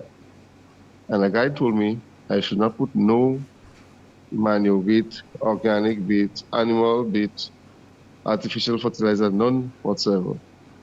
So I wanted to find out myself. So what you do in a control experiment, you use your smallest plot. You might have an area with just about 4. I might have about 4 thyme plants in that area. So I mold it and I put some of the goat manure. And although it did not kill it, I did not see any significant yield as I will get in the chive. So this is what farmers need to do. Even though something you're not certain, instead of putting it on your whole field and losing your whole field, you put it on 1 or 2 plants and you observe the reaction and you take note. Because you cannot always wait on the authorities to give you something, otherwise you're doomed. So this is some of the things farmers have to take in their hand, do what you call control experiment. use a particular fertilizer on 1 or 2 tree and document your results. And you could share that result with other farmers too, so that will become a fact. Okay. Also, Andre, I want to get into the technical aspect of things. Mm-hmm. Sure. We have nitrogen, phosphorus, potassium as the main elements that plants tend to utilize. Yeah. In recent time, I'm speaking scientifically now, people realize that, hang on, you know something? Sulfur is so important to plants that they're now wondering whether they should consider it a macronutrient because it's needed in large quantity, and most people don't realize that. Sulfur is very important. In fact, I had someone mixing fertilizer for me from Holland, and they also notify me, hang on, BJ, you need to add a bit more sulfur in what it is that you're asking for, because we asked them to make the composition based on the soil type. Say, hang on, don't forget that sulfur is very important. Also, Brother White just talked about liming. That's calcium carbonate. When you add those to the soil, beside correcting the acidity, you also add calcium, which is very important also for plants. You just spoke about your own combination of fertilizer that you want out of Holland. No, that are actually bringing from out of Holland, actually do you pay using duties fertilizer. on that, or do they give no, you concessions? Andre, you have concession on those. You have concessions on that. Wonderful. And is that something that just came in, or that's been there? No, I've been doing that all along. No, I'm asking. They always have duty free okay. on those things. All right. So White, you probably need to do speak to BJ sometimes and get some fertilizer from him. Yeah, Andre, and the quantity that we bring in normally a container load, because they don't want to go and, put on the machine and do 10 bags. 50 bags of fertilizer, 100 bags of fertilizer. It's a waste of time. So you sell some when you get... Sometimes I do BJ, sell for farmers also. You do so many things and you don't let us know. I thought this was supposed Because, to be your program. my program is not to come here and boast and run up my mouth. It's to share information to the public. I normally do those, but sometimes you don't listen hard enough. I told you that about the 15 times now that I'm hung on bringing fertilizer from abroad, sometime in China, sometimes in Holland, and sometimes from the US. Let me tell you something about this fertilizer thing. It's okay for you to say you tell me 15 times now, but I'll tell you something. 15 times I did not listen according to you. You have never said it before. We will try to do so and knock down your brother like that. I won't do that to you. You've told me you brought in plants. I know you bring and in fertilizer pineapple. also. About the plantings. White spoke about it, and he spoke about your planting plants being different able to kind. resist certain diseases. What kind of a planting is that? It's a planting that carry a number, so it doesn't have a name. They don't give it a name. They may give it a 4-digit number or something like that. And this come from Israel, actually imported those. I realized that the tall plantain, in the dry season they break because of the weight of the fruit. The trees itself break fairly easy. So I wanted a short, sturdy, drought-resistant planting. I go and did my research, brought it in. I have this in Grenada since after Hurricane Ivan, 20 odd years now. And most of the farmers in Grenada are using those plantains. They got it from you, right? From me. And you still sell? I still sell. How's the yield? Very good. You may get a bigger bunch from the tall, normal, traditional planting that we good. But you can get a planting up to 50 pounds, 60 pounds, if you look after the tree properly.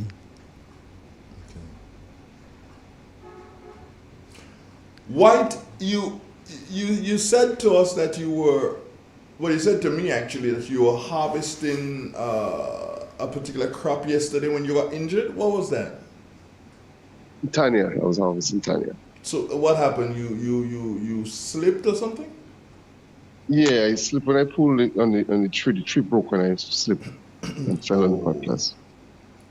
And you know, Andre loves to talk. Yes, Andre was telling somebody that that you damaged your hand. I was telling somebody that this morning that you damaged your hand while you were harvesting Tanya. And when I tell you, who I was telling that you will laugh, and I know you will laugh, but I would not say the person. She already called me. Oh, okay. So you're not laughing. You're supposed to laugh. The reason why too, I was supposed yes, to. she Tanya, said. I was. Your harvest was for her. Tanya was harvesting. I was supposed to take it to St. George's. Yeah, a she matter said of that fact, to me. Officer Raymond Matthew Beast called me and ordered some. I saw it on Facebook. But then I cannot go again. And she's supposed to get some, and along with some corn flour. And this is something I need to take some time to talk about, corn flour production. Now, I remember even my good friend Pierre Francis told me, well, if I have to make money in corn, I must sell it green. And I say yes. But Andre, thinking about what is building up in South America, just at the mouth of the exit of the Panama Canal in this area, we don't know what problem we could have in the future. We need to grow our own food, and food that can last. Breadfruit and blubber and yam, gone are the days when we should have them in the pure state. We have to get them in a manufactured state. And the manufactured state of corn is corn flour. Now, could you imagine when I look at my, I do about 600 pounds this year.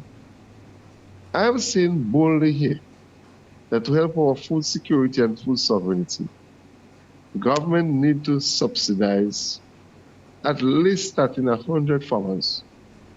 And they should be producing a minimum of 1,000 pounds of corn flour and 1,000 pounds of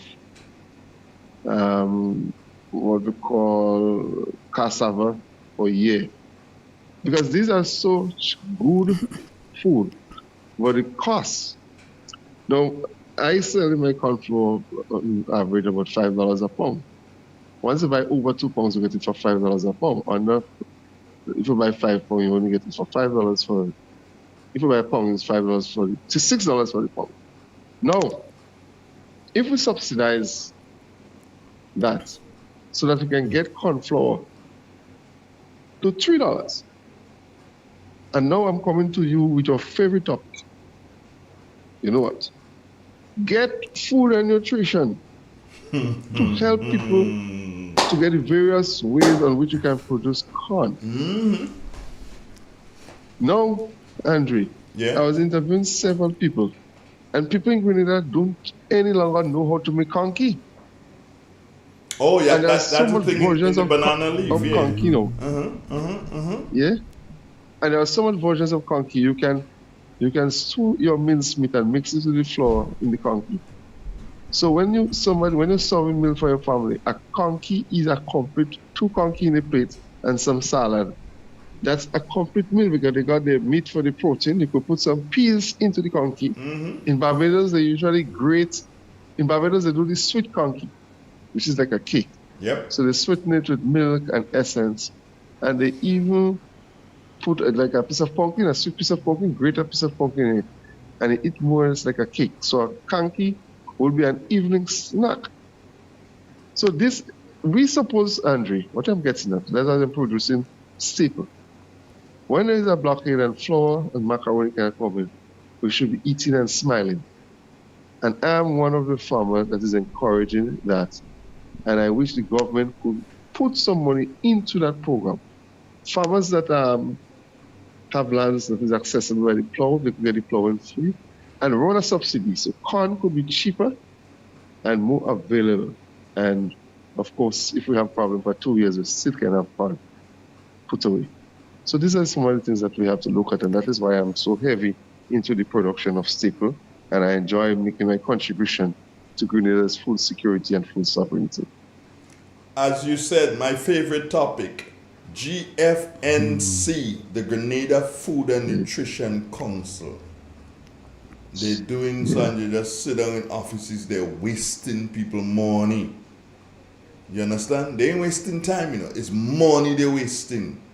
Because as you quite rightly said, I don't know, and I pride myself in being able to do so and not just cook. I can really cook.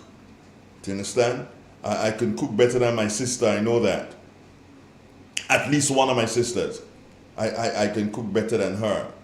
And I don't know how to make conky.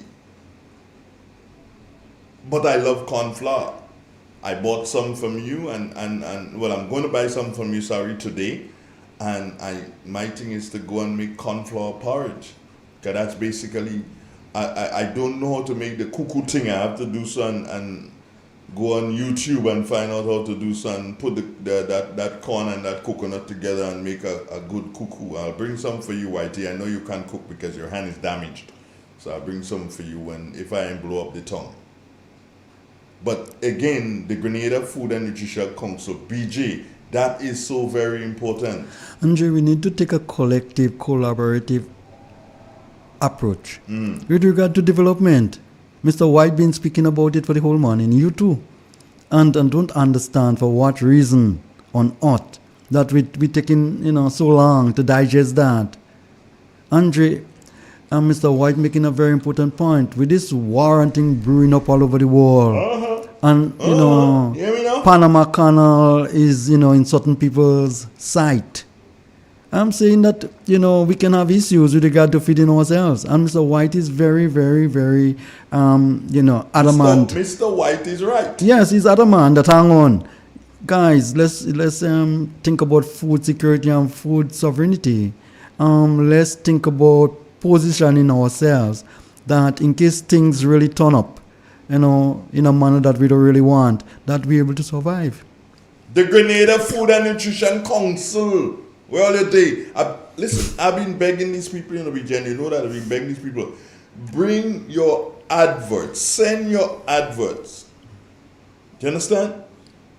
You don't have to look for any contractual arrangements. I'm giving you what the contract would say. It would say that we received your advert, and it would say this. Your ad will be played all day on Thursdays at no cost. No cost to you. No cost to the government. They don't want me to advertise for them anyway, meaning the government, because they don't want to do so and give Relief any monies. But I'm saying for the nation's sake, send your ad, the Grenada Food and Nutrition Council. You're right. Send your ad. Send it. We'll play it all day on Thursday. If you wanted another day, of course, you'd have to pay. But Thursdays will be for you. On this program, outside of this program, you will hear your ads. I ain't going to say where you have your ads running. You know why you have it running there, and that's okay. We are the ones who care. We don't do so and jump up and because somebody do so and thief somebody watermelon or somebody do so and cause they call to go and eat somebody peas. We have you on a program. No, we do a program for agriculture every single week, and it runs from 7:30 until 10 o'clock. Beat that. Take things to personal in Grenada here, and we play politics with everything. So if you figure real FM, align itself to certain things, then you say, hang on, I cutting off that for life. Yeah. Andre, that's not the way to live. Everybody cannot be yellow and everybody cannot be green. We've got a caller. Good morning, caller. How are you doing? Oh, lost the caller. You can call back if you so desire. Now, I'm very pissed because I am very passionate about agriculture. Very, very passionate about agriculture. Me no farmer. If you want to get your agriculture system crashing, let politics creep in through. Yeah. Good morning, caller. How are you doing? Good morning to Mr. Andre Donald. Yeah. And Mr. BJ at the same time. Your radio. Yes. Don't let me have to tell you that again. Talk to me. Mr. BJ, I did not hear you yesterday, but I understand you. Speak up, Clifford. Speak up. We have Hubert on the line too, so he needs to hear you. Okay. First of all, Mr. Andre, I'm asking you for the permission this morning to announce a piece of land for sale. Sure, go ahead. Go ahead, man. Go ahead. Okay. It's agriculture. I hope they didn't take it and build house. Okay. Yeah. Persons are interested in a house spot. Our area piece of land measured 5,820 square feet, going at 5 foot, would sell at $29,140. If anybody interested can contact Clifford Bridge at Douglaston, Guava Estate. Where is it located? The land is located just over the Cuthbert Peters Park, more or less behind the pavilion. You pass in that road there to go up there, or you go inside of Douglaston to get to the land. Right? Okay. Inside of Douglaston. There's a road that takes you right into the land? There is road that takes you not directly into the land, but very, very close to the land. There is road, but at the motorable road at this point in time, you go to inside of Douglaston, you cross the bridge, and you come almost into the land. Okay. Right? It is overlooking the park. Good view? Good, very good view. Very, absolutely good view. You could actually stay there and see a football match or so. That land belongs to Clifford? That belongs to Clifford Bridgman. I will sell that land quickly. We do a beer, boy. Right. So surety and that belongs to Clifford Bridgman. Get in contact with Clifford Bridgman at this number 416-8449, 416-8449, 444-9643, 444-9643. You can contact Clifford Bridgman or Lonnie Bridgman for viewing, and it can be viewed at any time suitable to the person. Clifford, you can view it in the night or just story not at any time. You could even view it in the night because you have lights almost there. Right, you view it. Water is available. Well, road, as I said, is not far from there's a piece of road to be done there. Was supposed to be done by the NMP before they left office. Didn't complete, but this government they decide that they're going to finish it. So which government? This one? Yeah, the present one. They told you that? Yes, they did say that. How long at least the road officer visited already. Yeah. So so and that road could bring you right on back into the park. Okay, so you're selling land. Yes. All right, Clifford. Well, I wish you all the best. And you see, the only place you can get free adverts, you see? Thank you very much, and that's why I use your media as the first media to announce it. Well, that's when you'll get sell. Yeah. You don't get sell after that. All right, Cliff, thanks for calling. So I'll hold on and listen to what Mr. BJ have to say. And Mr. White. And Mr. White. Yeah, thank you. Take care. Thank you. White, you interested in land in golf, boy? No, well, not really. I don't want to buy land now. But before Clifford sell, I hope you know his land has to be seized and or incubated in fee simple. What? Before you sell a property, you must be able to show that the property is seized and unincubated in fee simple. You heard that term before? No, I've never heard the term before. Explain that. What's that? That means you don't. What? No mortgage. That's the technical term the lawyers use. Oh, okay. Seized and unincubated in fee simple. You know the lawyers like the big term. Yeah, like the big term. But Andre, yeah, something that is interesting, And BJ, we need to find out how well do we use local products in India. For example, in Barbados, where I lived some time and studied there, normally as a vegetable on your plate is a slice of sweet cassava. And it is very good. They have a special tin one that's called the stick cassava. And it's sweet. So you cook it just as potato and you have it on the plate. But the one I want to speak about most is nutmeg. I wonder how much people use nutmeg and what they use nutmeg for. Years ago, I only know of 2 uses for nutmeg. If you are catching a stroke, the crack a nutmeg, take it out from a shell and put it under your tongue. 2, when the old people give you a rub down with soft candle and they warm it up, they put some alcohol in it, they usually grate a nutmeg and put in to give you a good massage. But in Barbados, where I live, interestingly, I don't know if you're aware of that, if any, but Nutmeg Board has a serious purchase of nutmeg in Barbados. And I was a serious, like a single entity, maybe take about 10 bags of nutmeg per week.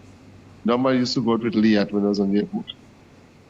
Now, one of my very good friends, an aged woman, she died now, was friend with the entire family. Whenever I travel to Barbados, I must bring her spices for her, including nutmeg. You will hear a Bajan complaining. They want to make a sweet bread, what we call a buns, a coconut buns, a big one which is sliced, but they cannot make it because they don't have a nutmeg. But what is interesting, if you move good with your neighbor, you ask your neighbor, and don't laugh, you ask your neighbor to borrow the nutmeg. So the neighbor have one nutmeg, and she lend you the nutmeg, and that person will pass it on the grater 3-4 times before they grate the coconut. That's how serious Bajans are about the nutmeg. And I don't get that same level enthusiasm in the Some people are not introduced to nutmeg in CMOS, but other than that, nutmeg is not locally used. And that's one of my concerns. YT, GFNC, the Grenada Food and Nutrition Council, that well, it's not now as saying that it's belong with. Listen, it's years now as saying it's belong wasting people money. I knew a guy who worked at the Grenada Food and Nutrition Council from Shantimel, and he needs to go to work. He used to get paid. I don't know if he retired now. You understand? Good morning, caller. How you doing? Hello? Oh, lost the caller. The caller who is calling us on the WhatsApp. I'm not able to handle your call because I'm handling Mr. White on the same line as I would have to handle you. So calls on the WhatsApp I cannot take this morning. Landline calls only. Good morning to you. How you doing? Morning. Good morning. Jay, how are you? I'm there. Listen, I don't know if maybe I make the mistake. I'm making a mistake here, but I think I would I'd call you maybe about a month ago or more concerning a program that should be aired on 610 AM. Some program that should be aired on 610 radio, and you told me to call you back concerning that one. I wonder if it was you. Yeah, I think that was a while ago. I don't remember. Refresh my memory though, but I did remember you speaking about 610 radio.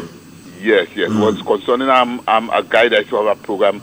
The name of the program was The Voice of One. I think was The Voice of One, and you said, well, I read and I told you. You had asked me to do some research on that, didn't you? Yes. Yeah. You did anything? No, I did not.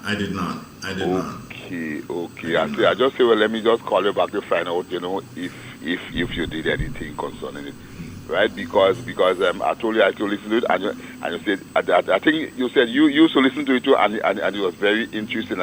Okay, the guy who used to host the program, his name was Larry Harewood. Larry Harewood. Yeah, The Voice of One. The Voice of One with Larry Harewood. All right, I will try.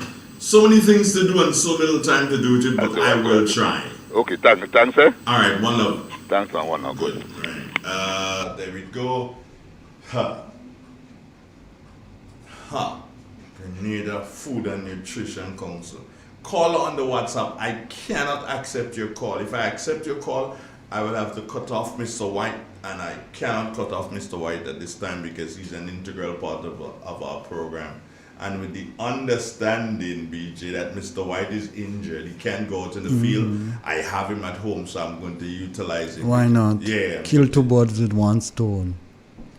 That's what it means? Take information from him and keep him away from the farm.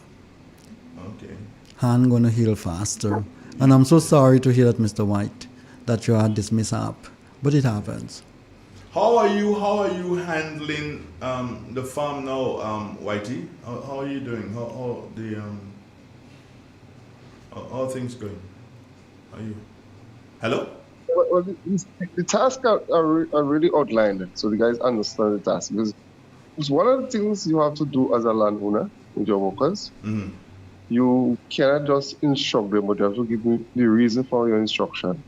Okay. So, for example, you have to plant, like after the full moon, we're filling in blank spaces with blubber, fig.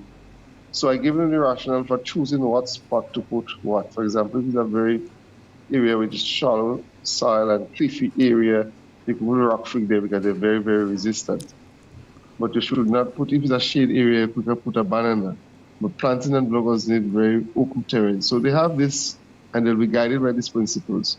So, for example, today they went on the Mali area, and they are cutlassing, and they are killing using a pesticide to kill some grass. Now, I don't normally use weedicide, but it's a one-off. When you kill the grass, that's it. Because this grass is terrible. That's the grass you see that grows in the river area. and we have some that is, so it's just but some, I'm working on them. And then tomorrow they have to put us again and pick up nutmeg. And then we finish cleaning peas. So they know the task ahead. And of course, I'll be going with them. What? From next year, not working. But how are you Just to keep driving? them How are you comfortable, not driving working. with that hand, Whitey? How I drive came home last night? I can't drive very far with it, just using one hand. Okay. So, Well, I hope the police hear Yes, sir. you. I hope the police hear you say using one hand to drive, which is against the law, so they can lock you up. So they don't have to assign me. They have to assign me a chauffeur. Well, maybe. Let's take a call here. Good morning, caller. How you doing? Okay, the call is gone. Here's Florence Cyrus. Florence Cyrus is a lady out of Resource, and she's saying, "Good morning, gentlemen. We are going to purchase fertilizer today for cocoa and nutmeg. Which one should we buy, Whitey?" If it's young plants they are planting, they should use DAP or MAP. DAP or MAP. And if it's the elderly plants that are already in bloom, They have to go commercially and get a normal NPK, like a 12-8-24, or even the center digital could be smaller, because technically the cadmium in the soil, or they could consult the cocoa board and see what they have available, because the cocoa board normally input fertilizer specifically to cocoa that is in production. Okay. So I hope, And yes, just to what? step back into something that BJ said about the sulfur. So that other manual, it's NPSB, is nitrogen, phosphorus, sulfur, and boron. So sulfur, and that is why this one is recommended for more general use than the other. So from what is picking up here, sulfur is very, very, very important in the soil for the necessary production. BJ, you're going to say something? Yeah, Andre, I am making a very technical point here, and I want the listeners to take this, listen to this attentively. Andre, plants need micro and macronutrients in order to grow and produce properly. In a lot of cases, the fertilizer that is sold for us or we import in Grenada is generally NPK plus sulfur, NPK plus magnesium. Those are the kind of fertilizer that you get, a sort of a generalized broad-based fertilizer. But sometimes your soil don't really necessarily need that. Sometimes there is sufficient of those elements in the soil. What plants sometimes do starve for is micronutrients. And that does, Andre, if you don't give them those things in the right ratio, they need them in small quantities. That's why they call them trace elements. However, they are necessary. Or else the plants wouldn't grow good and it wouldn't produce properly. So you hear somebody say, "Oh, sell me a bag of 12-24. Well, sometimes that wouldn't it don't necessarily solve the problem that you're having. Sometimes you do need to apply trace elements in order for your plants to do well, in order for your soil to balance out itself. Soil are very, very, very easy to become acidic or alkaline. If your soil is very acidic, you would have very poor root system. You would have toppling. The plants wouldn't take in the nutrients as they ought to, because of the nature of the soil, because of what the soil composed of. There are certain elements, if they are plentiful in a particular area, they will block the uptake of another element. Okay. So if you have plenty Andre, BJ can't come around, or even though BJ is present, nobody will watching him. We don't have plenty Andre for BJ to come. Just the name mention. Just the name. Just like that. You're like nitrogen. Just the name mention of Andre. That's trouble there. You don't say it. Okay. So we need to be careful as to how we apply those things. Monoammonium phosphate, diammonium phosphate, That's what those things in them mean when you MAP and DAP and stuff like that. And you don't expect government to be selling those fertilizers for people, knowing fully well that is not needed for the particular soil type. But I guess the price, Andre, $50 a bag. So you hear it's fertilizer, and without understanding the technical aspect of things, you go and buy it because it's cheap. Yeah. We have a call. Good morning. Yes, good morning. Yeah, good morning. Go ahead, please. Yeah. I'm not hearing you. I didn't hear you there, sir. Start again, please. It's just like I'm flowering and stuff like that.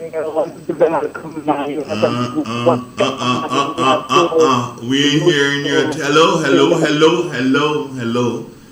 What I want you to do is to speak clearly. Take your time and speak clearly into that, because we didn't hear you there at all. Oh. Yeah. You hear me now? That's a little bit better, yes. Hello? Yeah, hello. Well, he's gone altogether now. Well, I guess you'll call back, my friend. This is real. This is 91.9, 91.5. 4 minutes before the top 9 o'clock. We've got news at the top of the hour, and I guess at the top of the hour, Brother White will be taking his leave. White, some final comments from you in relation to fertilizer to farmers this morning.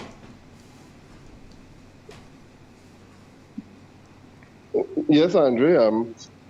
As it pertains to fertilizer, I'm asking the farmers to make use of the facility, but they should acquire the relevant knowledge of how to use it so that they will get maximum yield from it. As BJ said, most times something is free, and they don't, because it's free, you want to get it.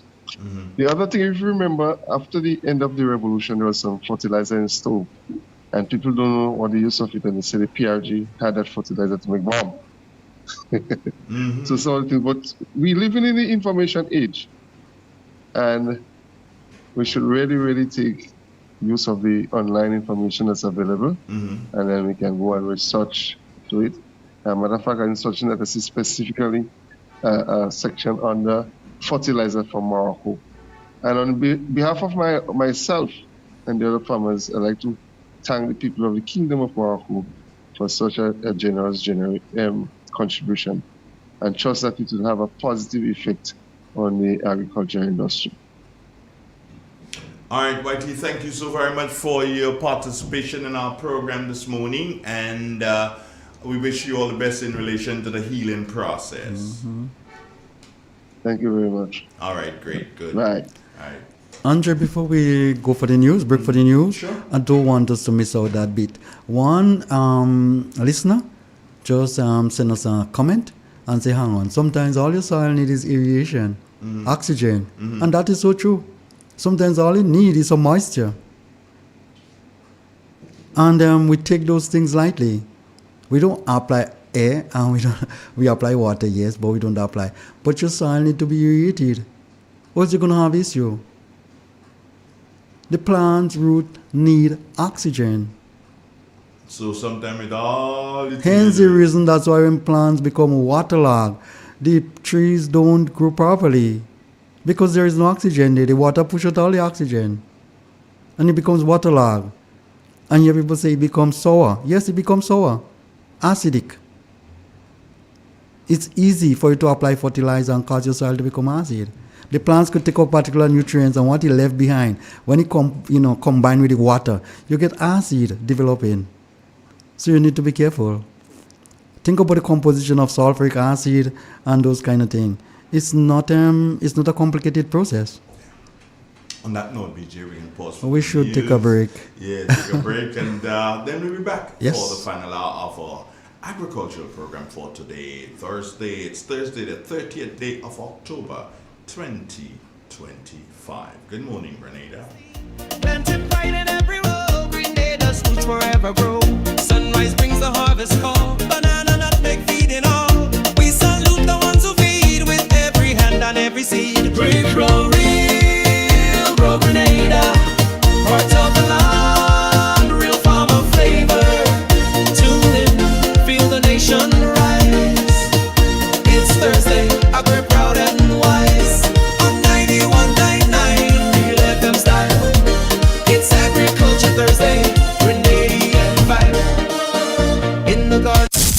Triple N.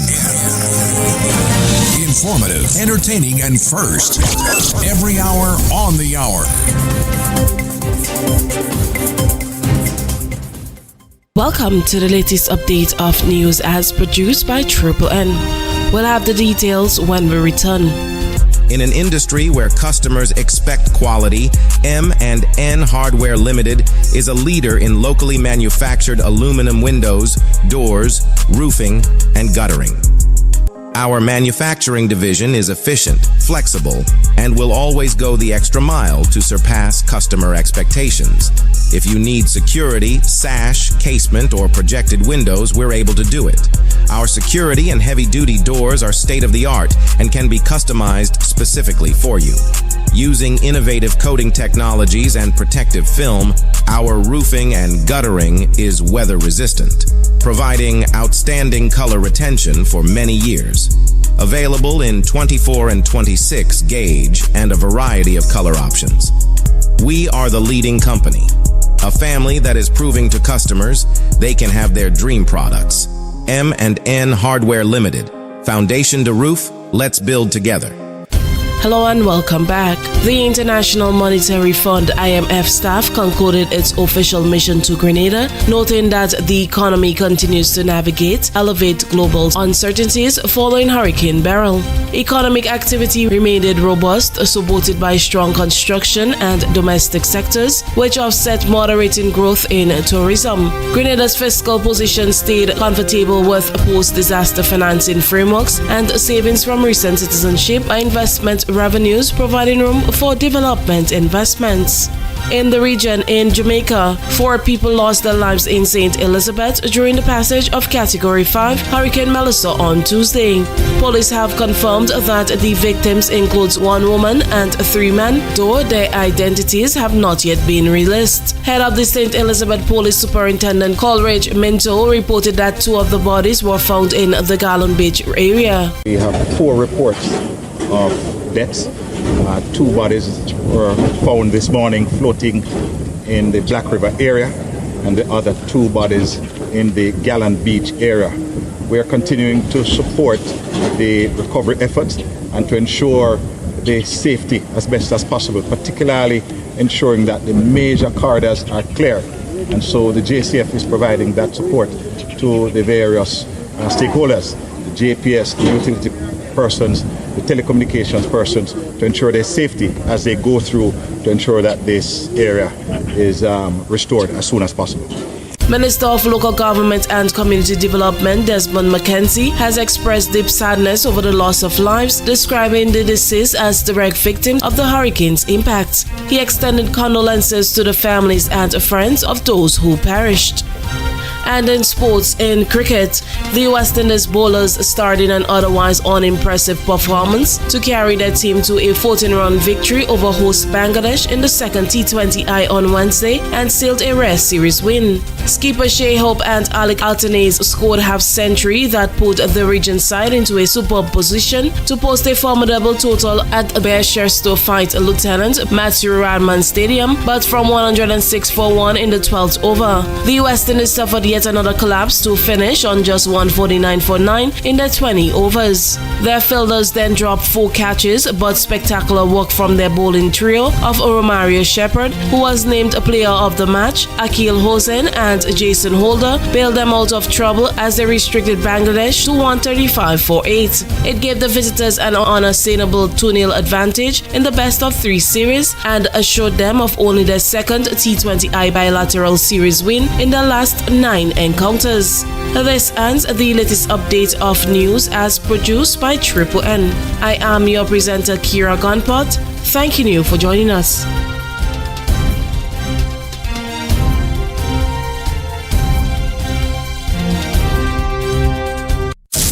Triple N. Informative, entertaining, and first. Every hour on the hour. Hey Mom, hey Dad. Remember, my health, my safety, it's our responsibility. Every child matters. I am growing up. Let's work together. My health and my safety matters. It's your responsibility. Happy Child Month.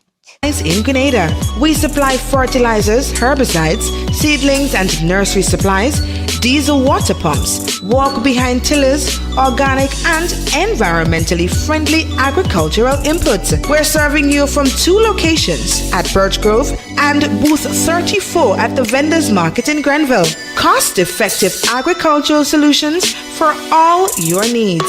Visit Gittins Home and Garden Center for the best in everything agriculture. Call us on 409-2175 or 438-4337. Gittins Home and Garden Center, from your farm to your backyard.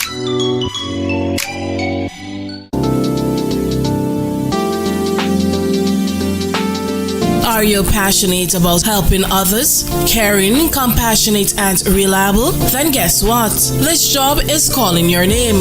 A caregiver is needed in Duquesne St. Mark, and it can be you making the difference. Don't sit back. Step up, shine, and show your heart.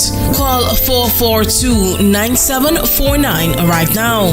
That's 442-9749. Be the caregiver who changes lives starting today. Don't miss your chance to make an impact. Are you ready to take your brand to the next level? Look no further than the Chameleon Design Studios, the creative powerhouse behind Key Central and dozens of standout brands across Grenada and beyond. From web designs, animations, and motion graphics to custom video productions, we bring your visions to life with unmatched efficiency and professionalism. Need a logo? Logo design starts at just $1,500, and our starter pack includes brochures, call cards, and letterheads. Whether you're launching a new business, revamping your identity, or telling your story visually, Chameleon Design Studios is the new face of designs. Call us now at 1473-422-8601 or scan that QR code. Follow us on Instagram at chameleon_473. Let's communicate. Call us today. Hey Grenada, are you ready to take charge of your future? The Grenville Cooperative Credit Union is here to help you make it happen. Whether you're starting a savings journey, planning for education, or chasing your big dreams, we've got the tools and support you need. With savings, loans, mortgages, and expert financial advice, your goals are within reach. And for the youth of our nation, we believe in you. Let us help you build the foundation for a brighter tomorrow. Visit us at Jubilee Street, Grenville, Lucas Street, St. George, or our brand new modern spaces at Seaton Brown Street, Grenville. You covered this Christmas from ceiling to floor, from outside to inside. Sissons is formulated to bring out our true Caribbean flair. Get 20% off Sissons Ceiling White, Easy Clean, and Sissons Aquaflow paints. Plus, every Sissons purchase is an entry to win the grand prize of a 65-inch TV. Just scan the QR code, attach a picture of your receipt, and you are entered to win. Promotion runs October 1st to December 20th, 2025. Sissons, good looks that last. Real expression on 919 Real FM. Unfiltered truth, cultural pride, and the power of radio to amplify voices in Grenada. Whoa! Tune in on the spice side, where the airwaves free read. On the radio see. Whoa! No sugar-coated lyrics, no fabricated vibe, just the raw truth a flow like Mount Kwakwa tribe. Ooh. From Grand Anse to St. George's, the people them a shout. Real expression now hide, let your heart pour out. Ooh. Oh. Microphone to the heavens, the signal strong and clear. Voices of the voiceless, the oppressed, the sincere. Real FM are the vessel, your message fill the air. Speak your truth, Grenada, where your heart there. Real expression, real connection. 91.9 the righteous reflection. From the hills to the harbor, hear the nation sing. Real FM, the sound where make freedom ring. Real expression, real connection. 91.9 the righteous reflection. From the hills to the harbor, hear the nation sing. Real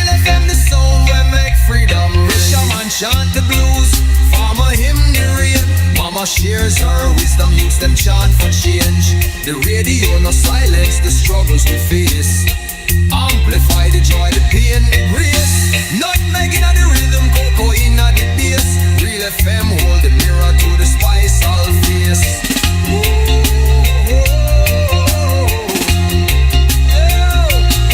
We love the truth selector, let the people speak. 91.9, no weak heart, no meek. From Carriacou shores to the Crater Lake deep. Real expression loud and the nation loves. Lyrics are a temple, the DJ is the priest. Every song a sermon, every word released. No censorship, no chains, just the soul laid bare. Grenada's heartbeat pulsing through the FM here. When the storm take the island, the signal still repair. Real FM 91.9, the sound of prayer.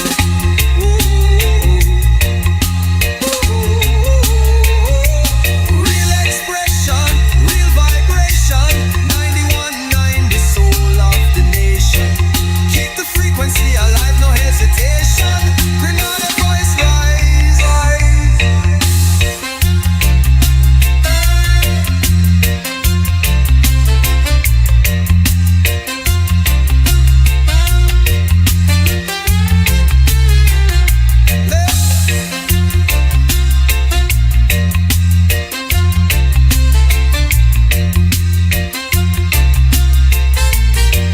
It is said, the proof of the pudding is in the eating.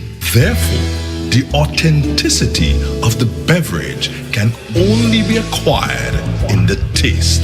A taste which is original to Antoine de Beauregard Industries and comes from a combination of spices and local rum, which can hold its own all over the world. Woodman, a strength which speaks for itself. A taste which stands out from the rest, bottled with care, which speaks to perfection. Try Woodman today and be stunned by a flavor as never before. Let your palate savor that which is produced locally. Do not be deterred by substandard products. Our taste speaks volumes and sets us apart from the competition. You will be satisfied with every sip of our product. Say rum, say Woodman, feel satisfaction. Now that's quality. Classic Furniture. Our items are made from the best local wood available on island. Our products are made with love, care, and the experience we have gained over the years. Why do you even contemplate using substandard furniture, which is imported, when you can get the best made right here in Grenada? Our factory is located in the cultural village of Chantemel and our showroom on Benjoon Street, St. Andrew. We are also noted for refurbishing that piece of furniture to its initial look. When looking for quality furniture, there is only one place to look, and that's Classic Furniture, where we take care of your needs with utmost care. So give us a call today and put your furniture woes to rest. Classic Furniture, where love and luxury is combined to provide the ultimate satisfaction. Call us today on 442-4645. Classic Furniture. Bigger and better than ever, MacDonald College presents its annual school fair bashment and dance happening Friday, October 31st, 2025, right on the MacDonald College school grounds. Performing live, the man himself, Tara D. Governor, C-A-P-I-T-A-L, and the Soca Powerhouse Boys. Because I don't give one boy! Fair kicks off at 2 p.m. Bring the whole family. Bashment from 5 to 9 p.m. Featuring John Boy, the St. Patrick Giant. Then stick around for the Big People Dance after. Powered by Swift International. With music by Cut Squad XPQ. Music also by Just Gus and Small Clothes throughout the evening. Why?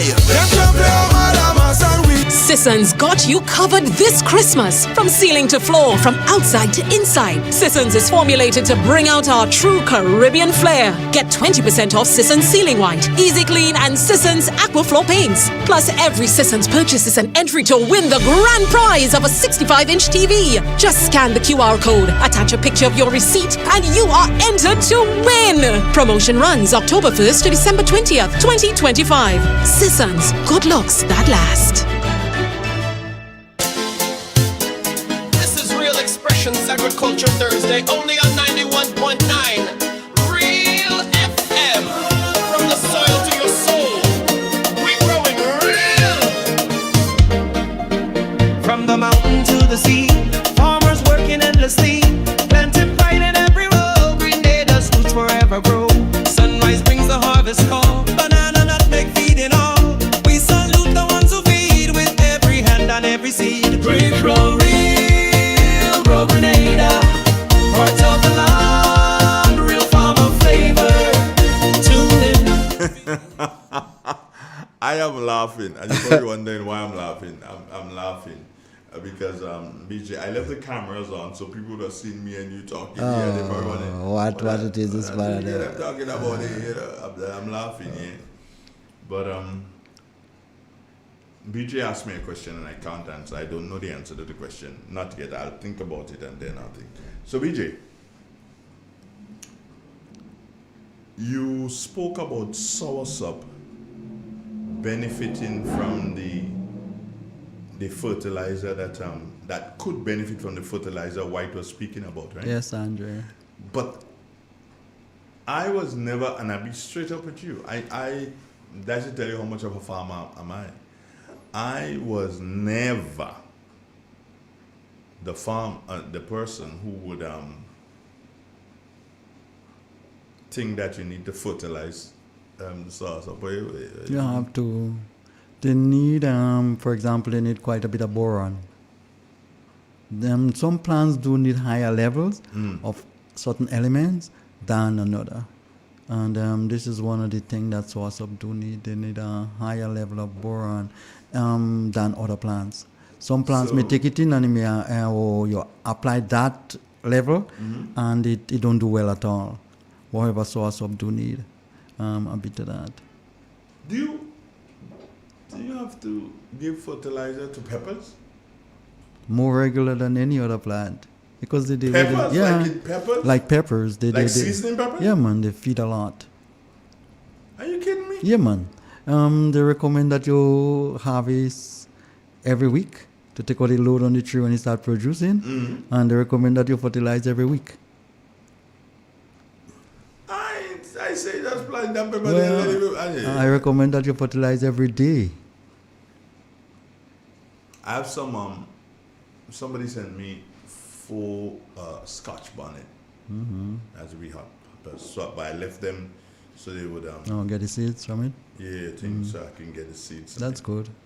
Because it's a bit scarce now for one reason. And then I'm going to hatch the seeds.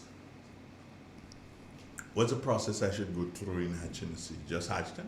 Yeah, just like put it outside for a little bit so you can dry the water content, can reduce the water content. Dry already? Well, then just hatch it.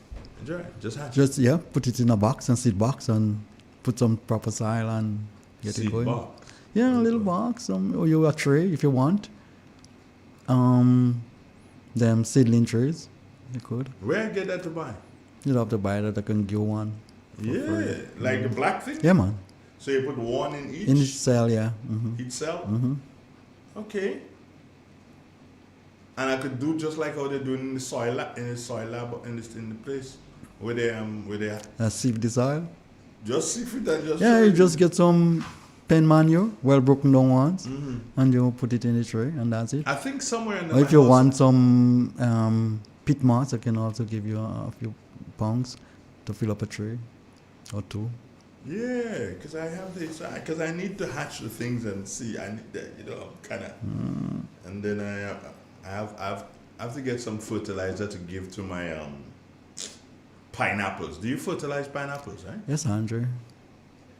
Okay. Andre should fertilize all crops. All right. Remember, unlike you can go by Whitey and drink 2 soda, and you reach down by the bus terminal, Wow. and you get some baked and saltfish. Yeah. The plant is stagnant in one area.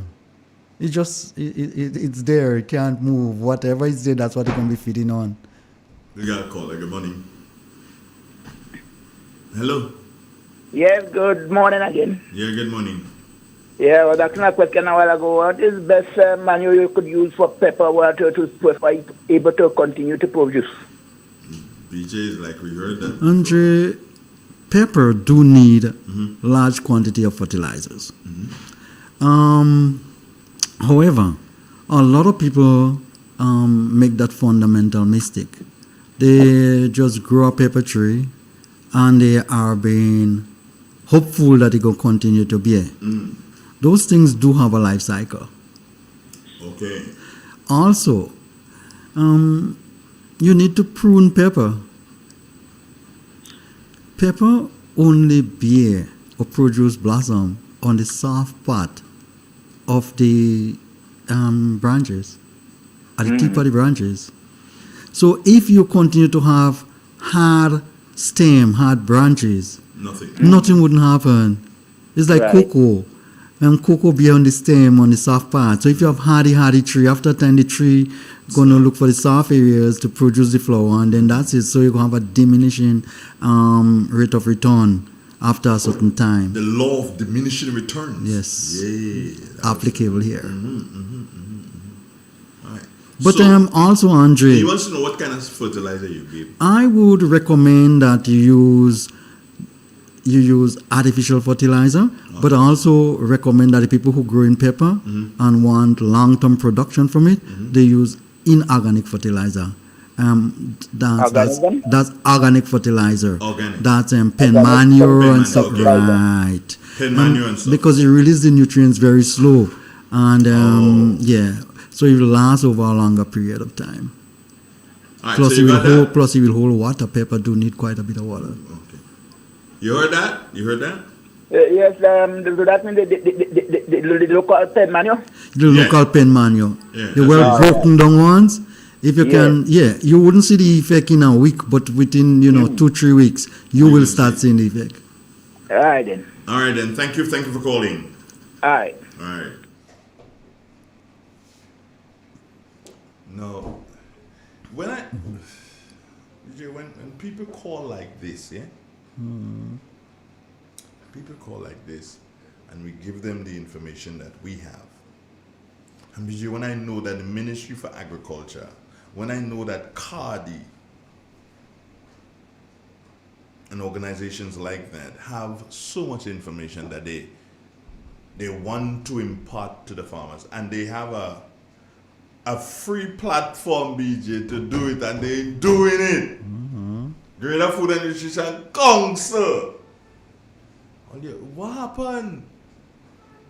Andre, we need... Don't let the government collapse the nation. That's what all they're doing. All they're letting a bunch of people collapse the nation. And I'd say this, BJ, and it will cause a couple of people to get mad at me, but I'm accustomed having people getting mad at me. So when NNP wins the election, BJ, and they see Andre driving in Mercedes Benz, do you understand? Who vexing now? Who vexing now? People not supposed to vex. The point I'm making, Andre, we can't use politics, all right, to, how I should put it, we cannot sacrifice national development for politics. If we are talking about producing food and ensuring that our people eat the right kind of food, and food and nutrition have their role to play with regard to that, then we need to just let everybody accept their responsibility and do your work. Like you mass media, information should be reaching you, so you can disseminate those information so you can have national development. We got a caller. Good morning. Good morning, Mr. Andre. Good morning, BJ. Morning.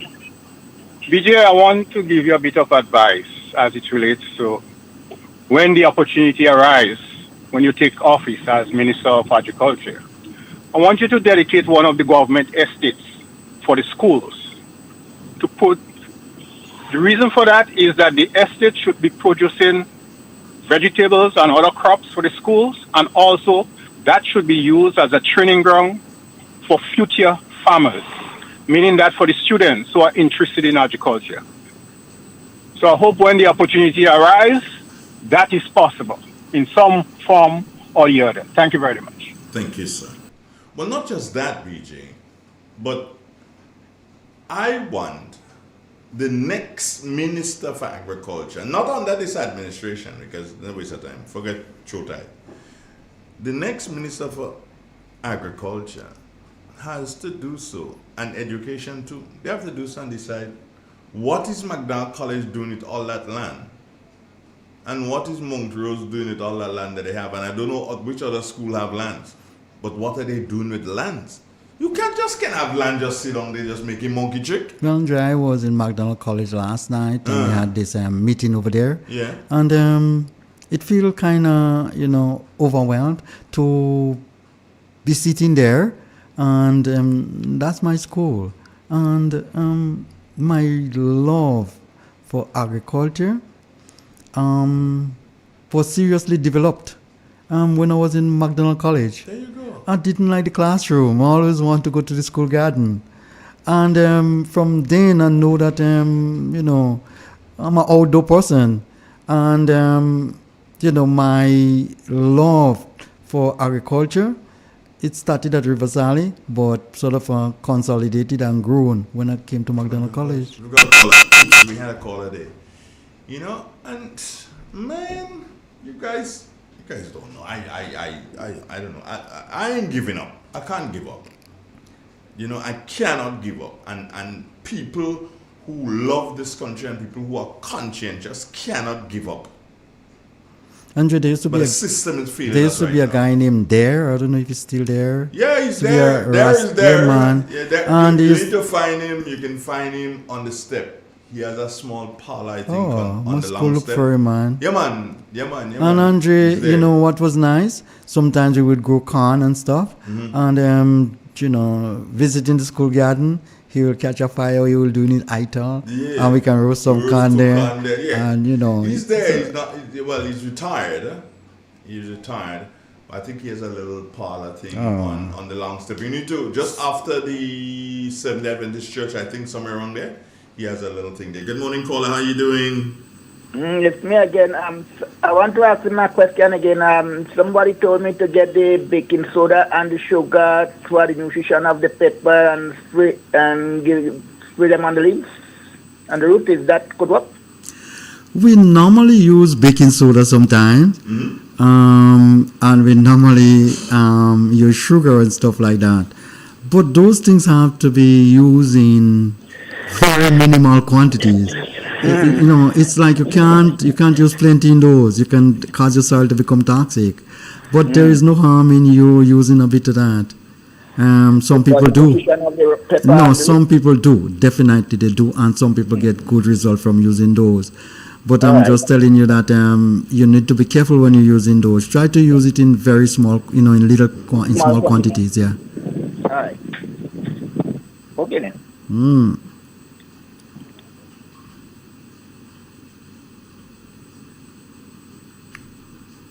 Andre, that's one of the things that you can use to correct acidity. Most people don't know. Mm-hmm. They tend to use calcium carbonate, white lime. Hubert White spoke about it this morning, but you could also use baking soda. Baking soda. Yes, Andre. Okay. It will increase your soil pH. It's real. It's 91.9, 91.5 www.realfmgrenada.com. Broadcasting from studios located Main Street Stairs inside a beautiful historical St. Patrick. When you win, yeah, and you don't get put into agriculture, they put you into another ministry. What are you gonna do? Andre, it's kind of strange. Most people think that agriculture is my profession. Yeah. It is not. Well, it is No, your Andre. profession because that's where you are. That's what I do. Yeah. But it's not my qualified profession. What is your qualified position? Andre, I have an associate degree in agriculture, generalized agriculture, and I have my first degree in business management, and I have my master's in sustainable development, none of which I am related to agriculture. Do you understand? I tried to get a drift of it. I tried to get a drift of it. So that's not my core area of study. So if you put me in works, I'm able to function. If you put me in other areas, I'm sure I'm able to function. Agriculture, education, education.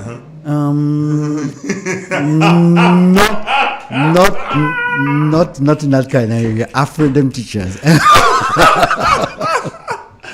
I know I was going to be we're going to follow out. We're going to follow out. You'll follow. Yes, Andre. Because I'm like Mr. Pierre. In relation to that, I listen to Mr. Pierre all the time, and he's very passionate about this.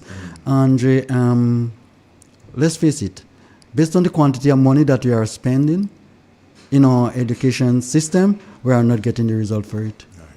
BJ, one of the things is that, and I want to get a little bit more relaxed now with you, and it probably might cause you to tense up a bit, but no, I am not. No, it might cause you to, and I believe it will cause you to. You spend quite a bit of your life outside of the country studying, and the place you studied has just been devastated. Yes, Andre. Didn't sleep for a few days, been following it up. Friends over there. Yeah. No, and I know that you have quite a lot of listeners over there too. Well, yes, Andre. Those friends aren't just like friends; they're like family. And can pick up and go to Jamaica, and it doesn't have to find place to live or money to spend or anything like that. In fact, 2 days before the hurricane, some of my friends over there was calling me and joking as usual. They said, "BJ, let me tell you something. On a serious note, when the thing warm up in Grenada, coming to your election, we have to come and speak on your behalf. We will come." And after 30 years, if you can maintain those kind of friendship and those kind of link, that says a lot about you. Most people would have passed and gone, and that's the end of that. But we still, very close. We still share, information and link up each other almost on a daily basis.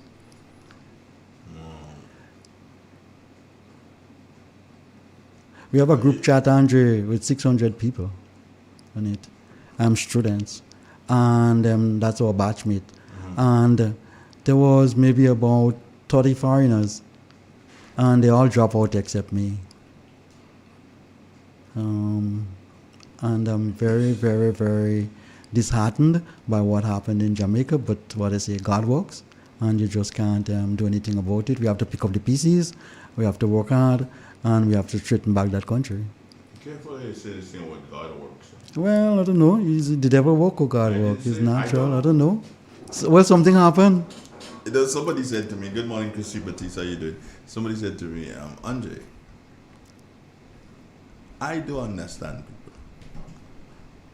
The hurricane come, and they're saying that we can't do anything about it. It is God works. It's God that wanted so." He said, "Andrew, so explain to me, if there is God works and that God that wanted so, how come we praying against God works and we praying for relief and we praying for the hurricane not to happen?" Well, it happens sometimes. Andre, the world we are living in, and let's get back on the agriculture aspect of things. Andre, the way we choose to live, the way we choose to function, we don't care about the environment. Think about the way we farm. Think about the quantity of trees that we are bulldozing everywhere for this and for that and whatever. Think about how we are functioning without a plan. What do we expect? Nature going to start rebelling. The storm's going to be a lot fewer, but they're going to be a lot more dangerous. That's the reality of warming up the world. You cause an imbalance. So you don't get frequent small storm any longer. You get one or two huge ones that mashed up everything. This same hurricane that damaged Jamaica a few days ago, it passed through the Windward Islands, as a normal little storm, rainstorm. And by the time it goes into the Caribbean Sea and it made this warm water, think about what happened. It just strengthened overnight from category 1 to category 4, 5. The warm water, Andre. We're warming up the globe too much. We're warming up the world too much. And we're not listening, especially the developed countries.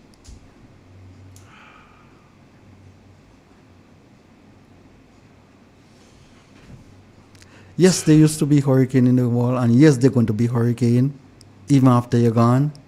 But Andrew, think about the frequency of which it's happening in terms of, its intensity.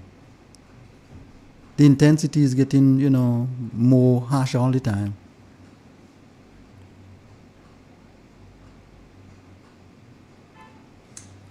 We are warming up the world. We are putting too much carbon dioxide in the atmosphere.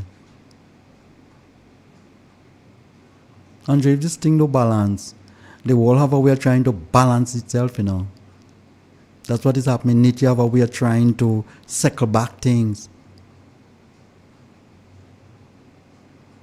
Okay. Good morning to Ruth Thomas. How you doing? Here's hoping that you have a wonderful day. This is real. It's 24 minutes I make it before. How come I didn't see Dr. Is that Dr. Antoine in the country? BJ, do you know? I haven't heard from him for a while, so I don't really know. Need to give him a personal probably. Call and find out, hey, we actually missing him on the program. Yeah, the civil voice. Very much so. With us two radicals. The rational voice. Yeah, the rational voice. Dr. Antoine. We miss him on the program. Very much so. Yeah, and there was a caller who was calling us. We've since finished with Brother White. Let me see if I can find that caller again who was calling us all the time on the program. Okay, let's see if it's possible to find that. No, it doesn't look like I'm going to find that caller. DJ? Put me call back. Okay, here's the number. The number is there. So let me see if I can call the number and see if that person will pick up their phone. If they can pick it up at this time. Okay, what am I seeing? Okay, here we go.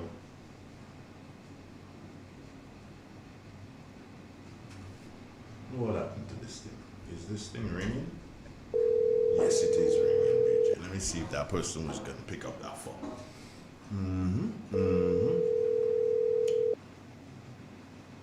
I hope the person picks up the phone. And then there's a comment that was made this morning. Remind me, BJ, I have to tap you on that comment.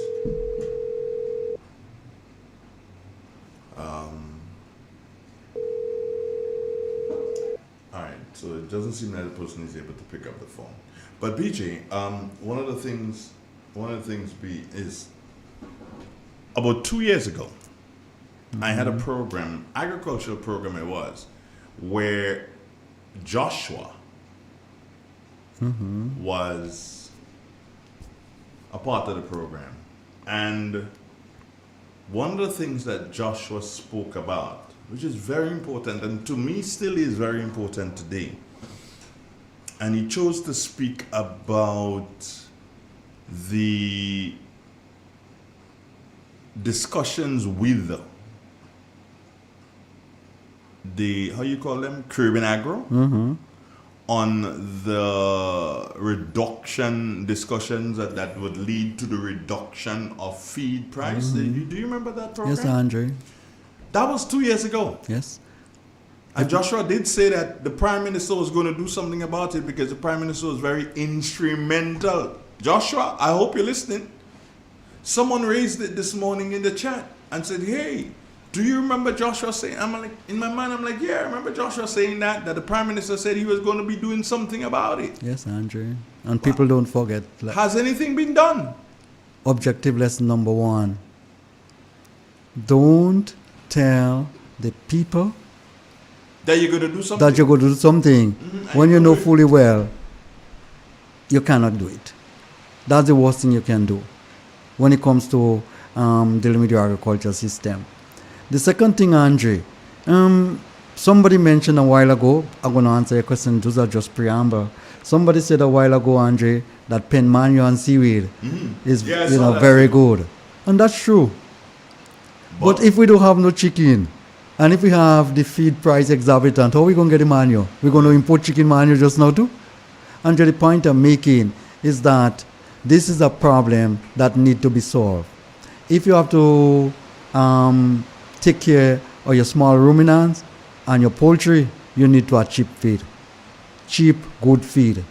Good quality feed. And the price for feed in Grenada is too high. You're unable to compete. So if you're thinking about your comparative analysis, a comparative ratio, as compared to other country, then you're nowhere near. That's why it's cheaper to import chicken here. Because of the cost of feed in Grenada, you just cannot compete. And yet still, our politicians are frightened to tackle something like that in your own country. Well, I want to make this absolutely clear, Andre. This is going to be one of my main focus, to reduce the price for feed.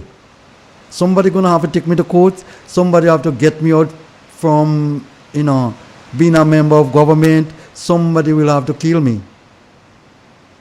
But I know this is something I need to tackle head on.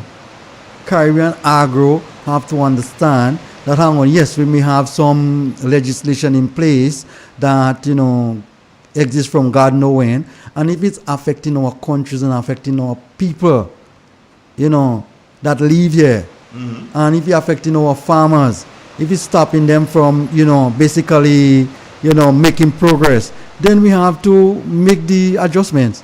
And if you don't want to make it, then I'm making it without you. Remember, you can't tell me I can't bring in cheap feed, You can take me to courts. Because you may have some legislation in place, but let's go to courts.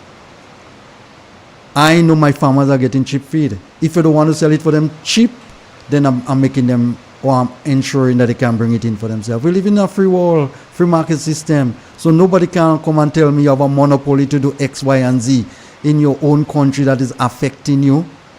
Something had to be wrong. So are you saying that you're enslaving your farmer for an entity? I don't understand the logics in that. Are you saying that you're going to starve your people or prevent your farmers from making money because of some, argument you have with an entity from God knows when, from 19 how long? Andrea, I don't understand the logics in that. I don't. Well, this man Caribbean must have controlled the parliament. They must have controlled the Bonnet Code that do that shit. Ask Nazi Bucket. Them not do it shit. BJ Bonnet Code that do the agreement with Nazi Bucket and them. Ask Nazi. Nazi know about that. Had to know about that. Had to know about that. And if it was a mistake can be corrected. Let's correct it. Something had to be done. Something needs to be done. And this is something that have to be changed. And if I was to get involved at that level, under my tenureship, those things aren't going to happen, Andre. Let's say a caller here. Good morning. How you doing? Yes, good morning. Yeah, brethren. I felt compelled to make a few comments this morning. The first one, BJ, irrespective of your bias in agriculture, and if I was a politician, I would not have put you in agriculture.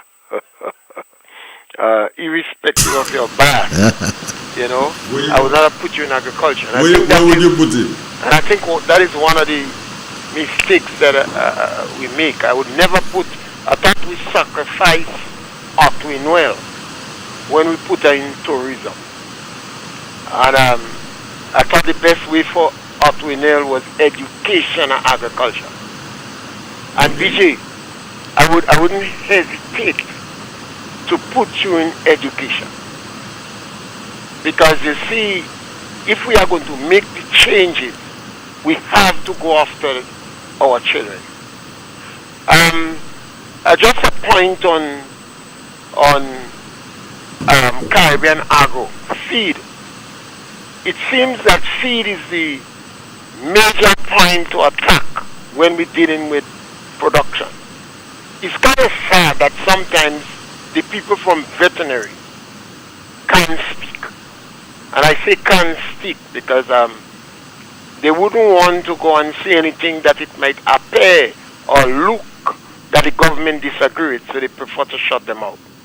But there are a number of factors, management factors, that affect the production more than feed, including low productivity in labor. And I'll give you an example. One guy from Dominica who was in Cardi asked me in Costa Rica, how much people you think we would have to employ in Grenada to do what these 8 people doing in Costa Rica? And I said he had to be about 30 people. And he told me just about 24 people in Dominica would have been doing it. But in Costa Rica, we had 8 people doing it. We have not looked at productivity. Sometimes I visited farmers and they're making noise about feed, and I visit their feed barn. Cockroach, rats, the feed on the ground, dampness.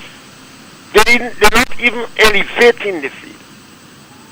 I remember telling one man from Rose Hill that you're buying too much feed. But he and his neighbor was at war. So when I visited the farm, both of them was buying too much feed. I was able to succeed in telling them the best people to save money with is your enemy. So I got both of them to buy feed together, rather than both of them sending a truck down and town to buy feed. Some of the farmers still believe that the businessman is the enemy in the country. He's wicked, he's bad. So if they have a few birds, instead of buying feed from Kenny Larson, they have a vehicle, they go in town and buy feed. We have these problems. Sometimes we jump on feed. I remember agro-industry once said, if you could buy 5,000 bags of feed, I can't remember if it's a fortnight or a month, we will drop the price. When the ministry went and negotiated with the veterinary division, some bold, reckless fellas in veterinary decided to take the bull by the horn. And we were not able to do that. Now, you have the problem with feed. Feed is a problem. The cost of feed. But management is also a serious problem. Storage facilities for the feed you bought. Because after 4 weeks, that feed starts to deteriorate in quality. Now, the government has the prison. But the amount of animals they have in the prison has been consistent. And while they say the quality good, the quality done good. You have the farm school, the quality is poor. So, even when agro-industry sends out a container of feed, I've been saying to the farmer, why you don't buy the container of feed from agro and coordinate with 4 or 5 farmers when I calculated the amount of feed you use in a week and 2 businessmen and get the feed. We don't seem to have that appetite. And the third point to make, the program that you have is a good one and it's reaching people.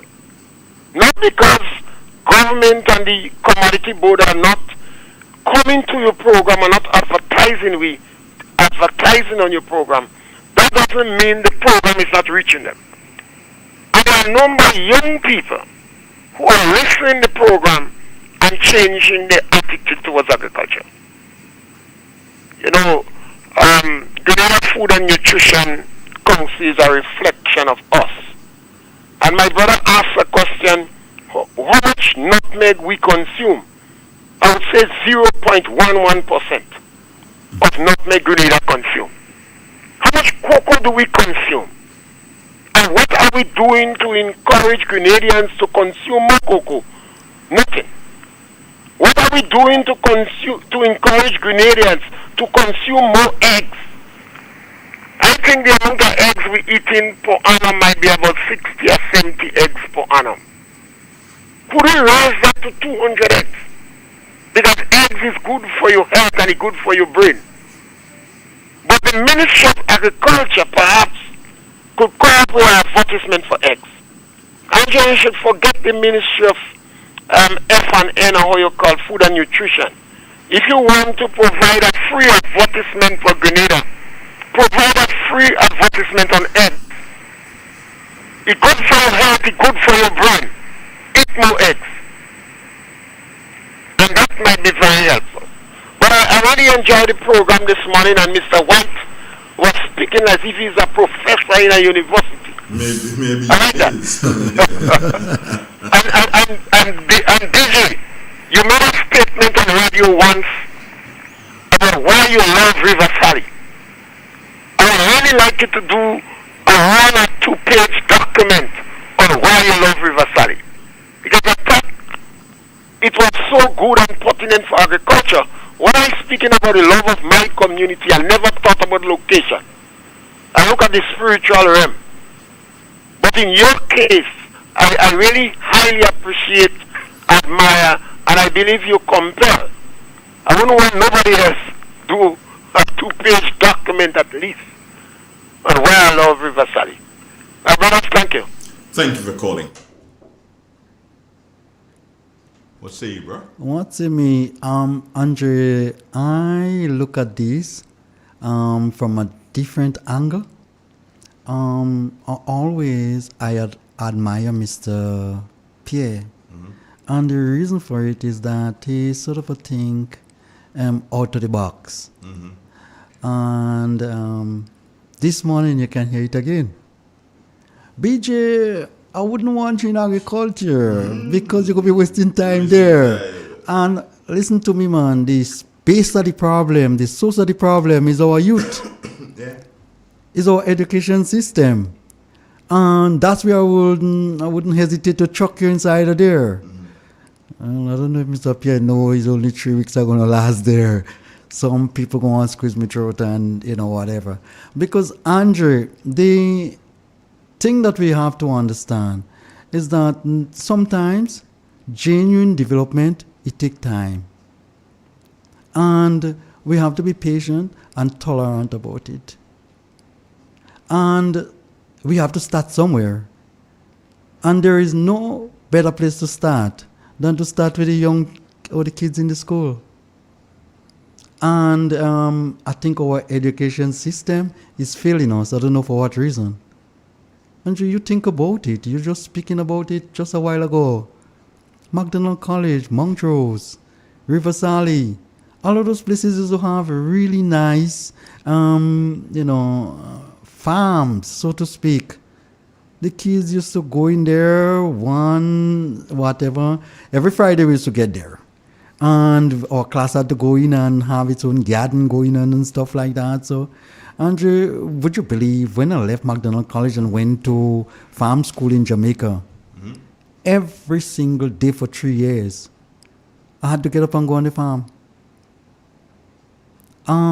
Besides you learning the theoretical aspect of things in the classroom, you have to be practical. You develop that love, that liking, that discipline to be there, every day.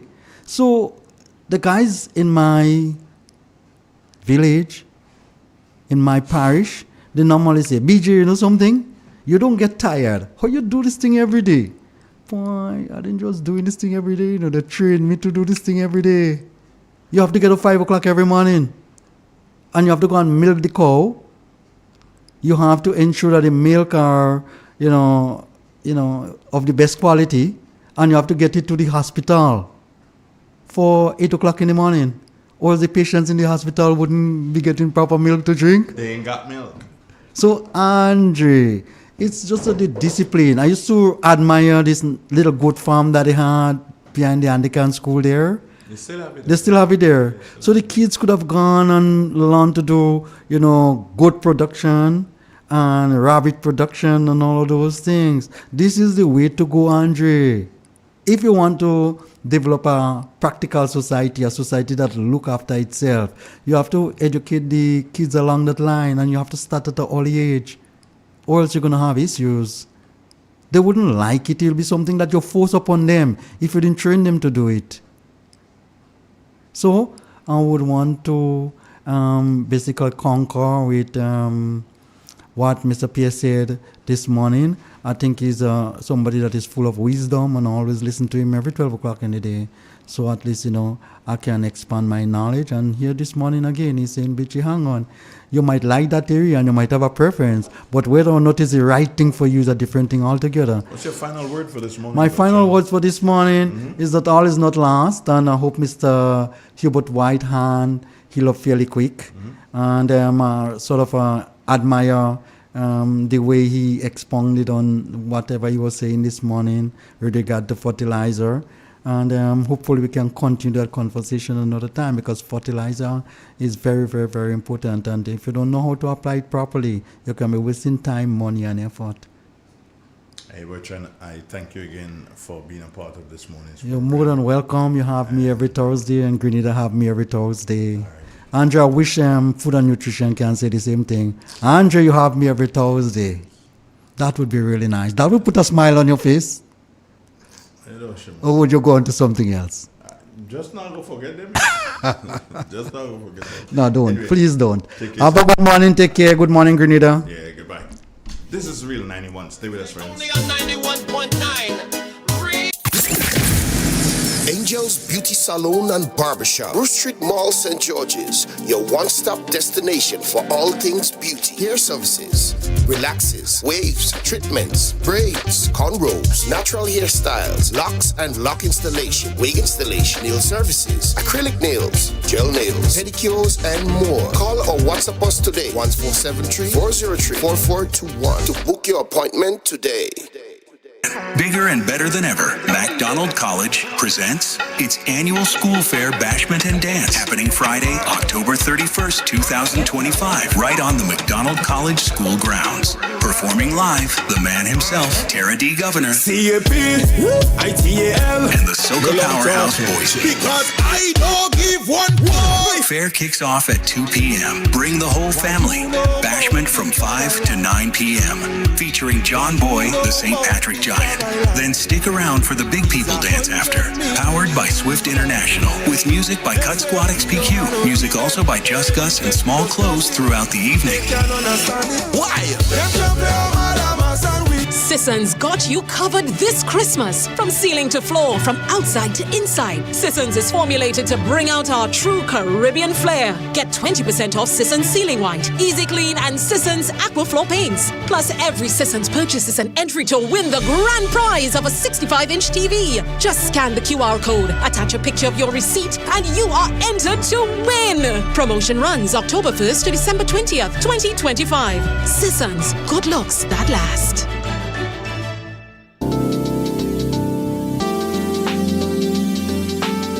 Are you passionate about helping others? Caring, compassionate, and reliable? Then guess what? This job is calling your name.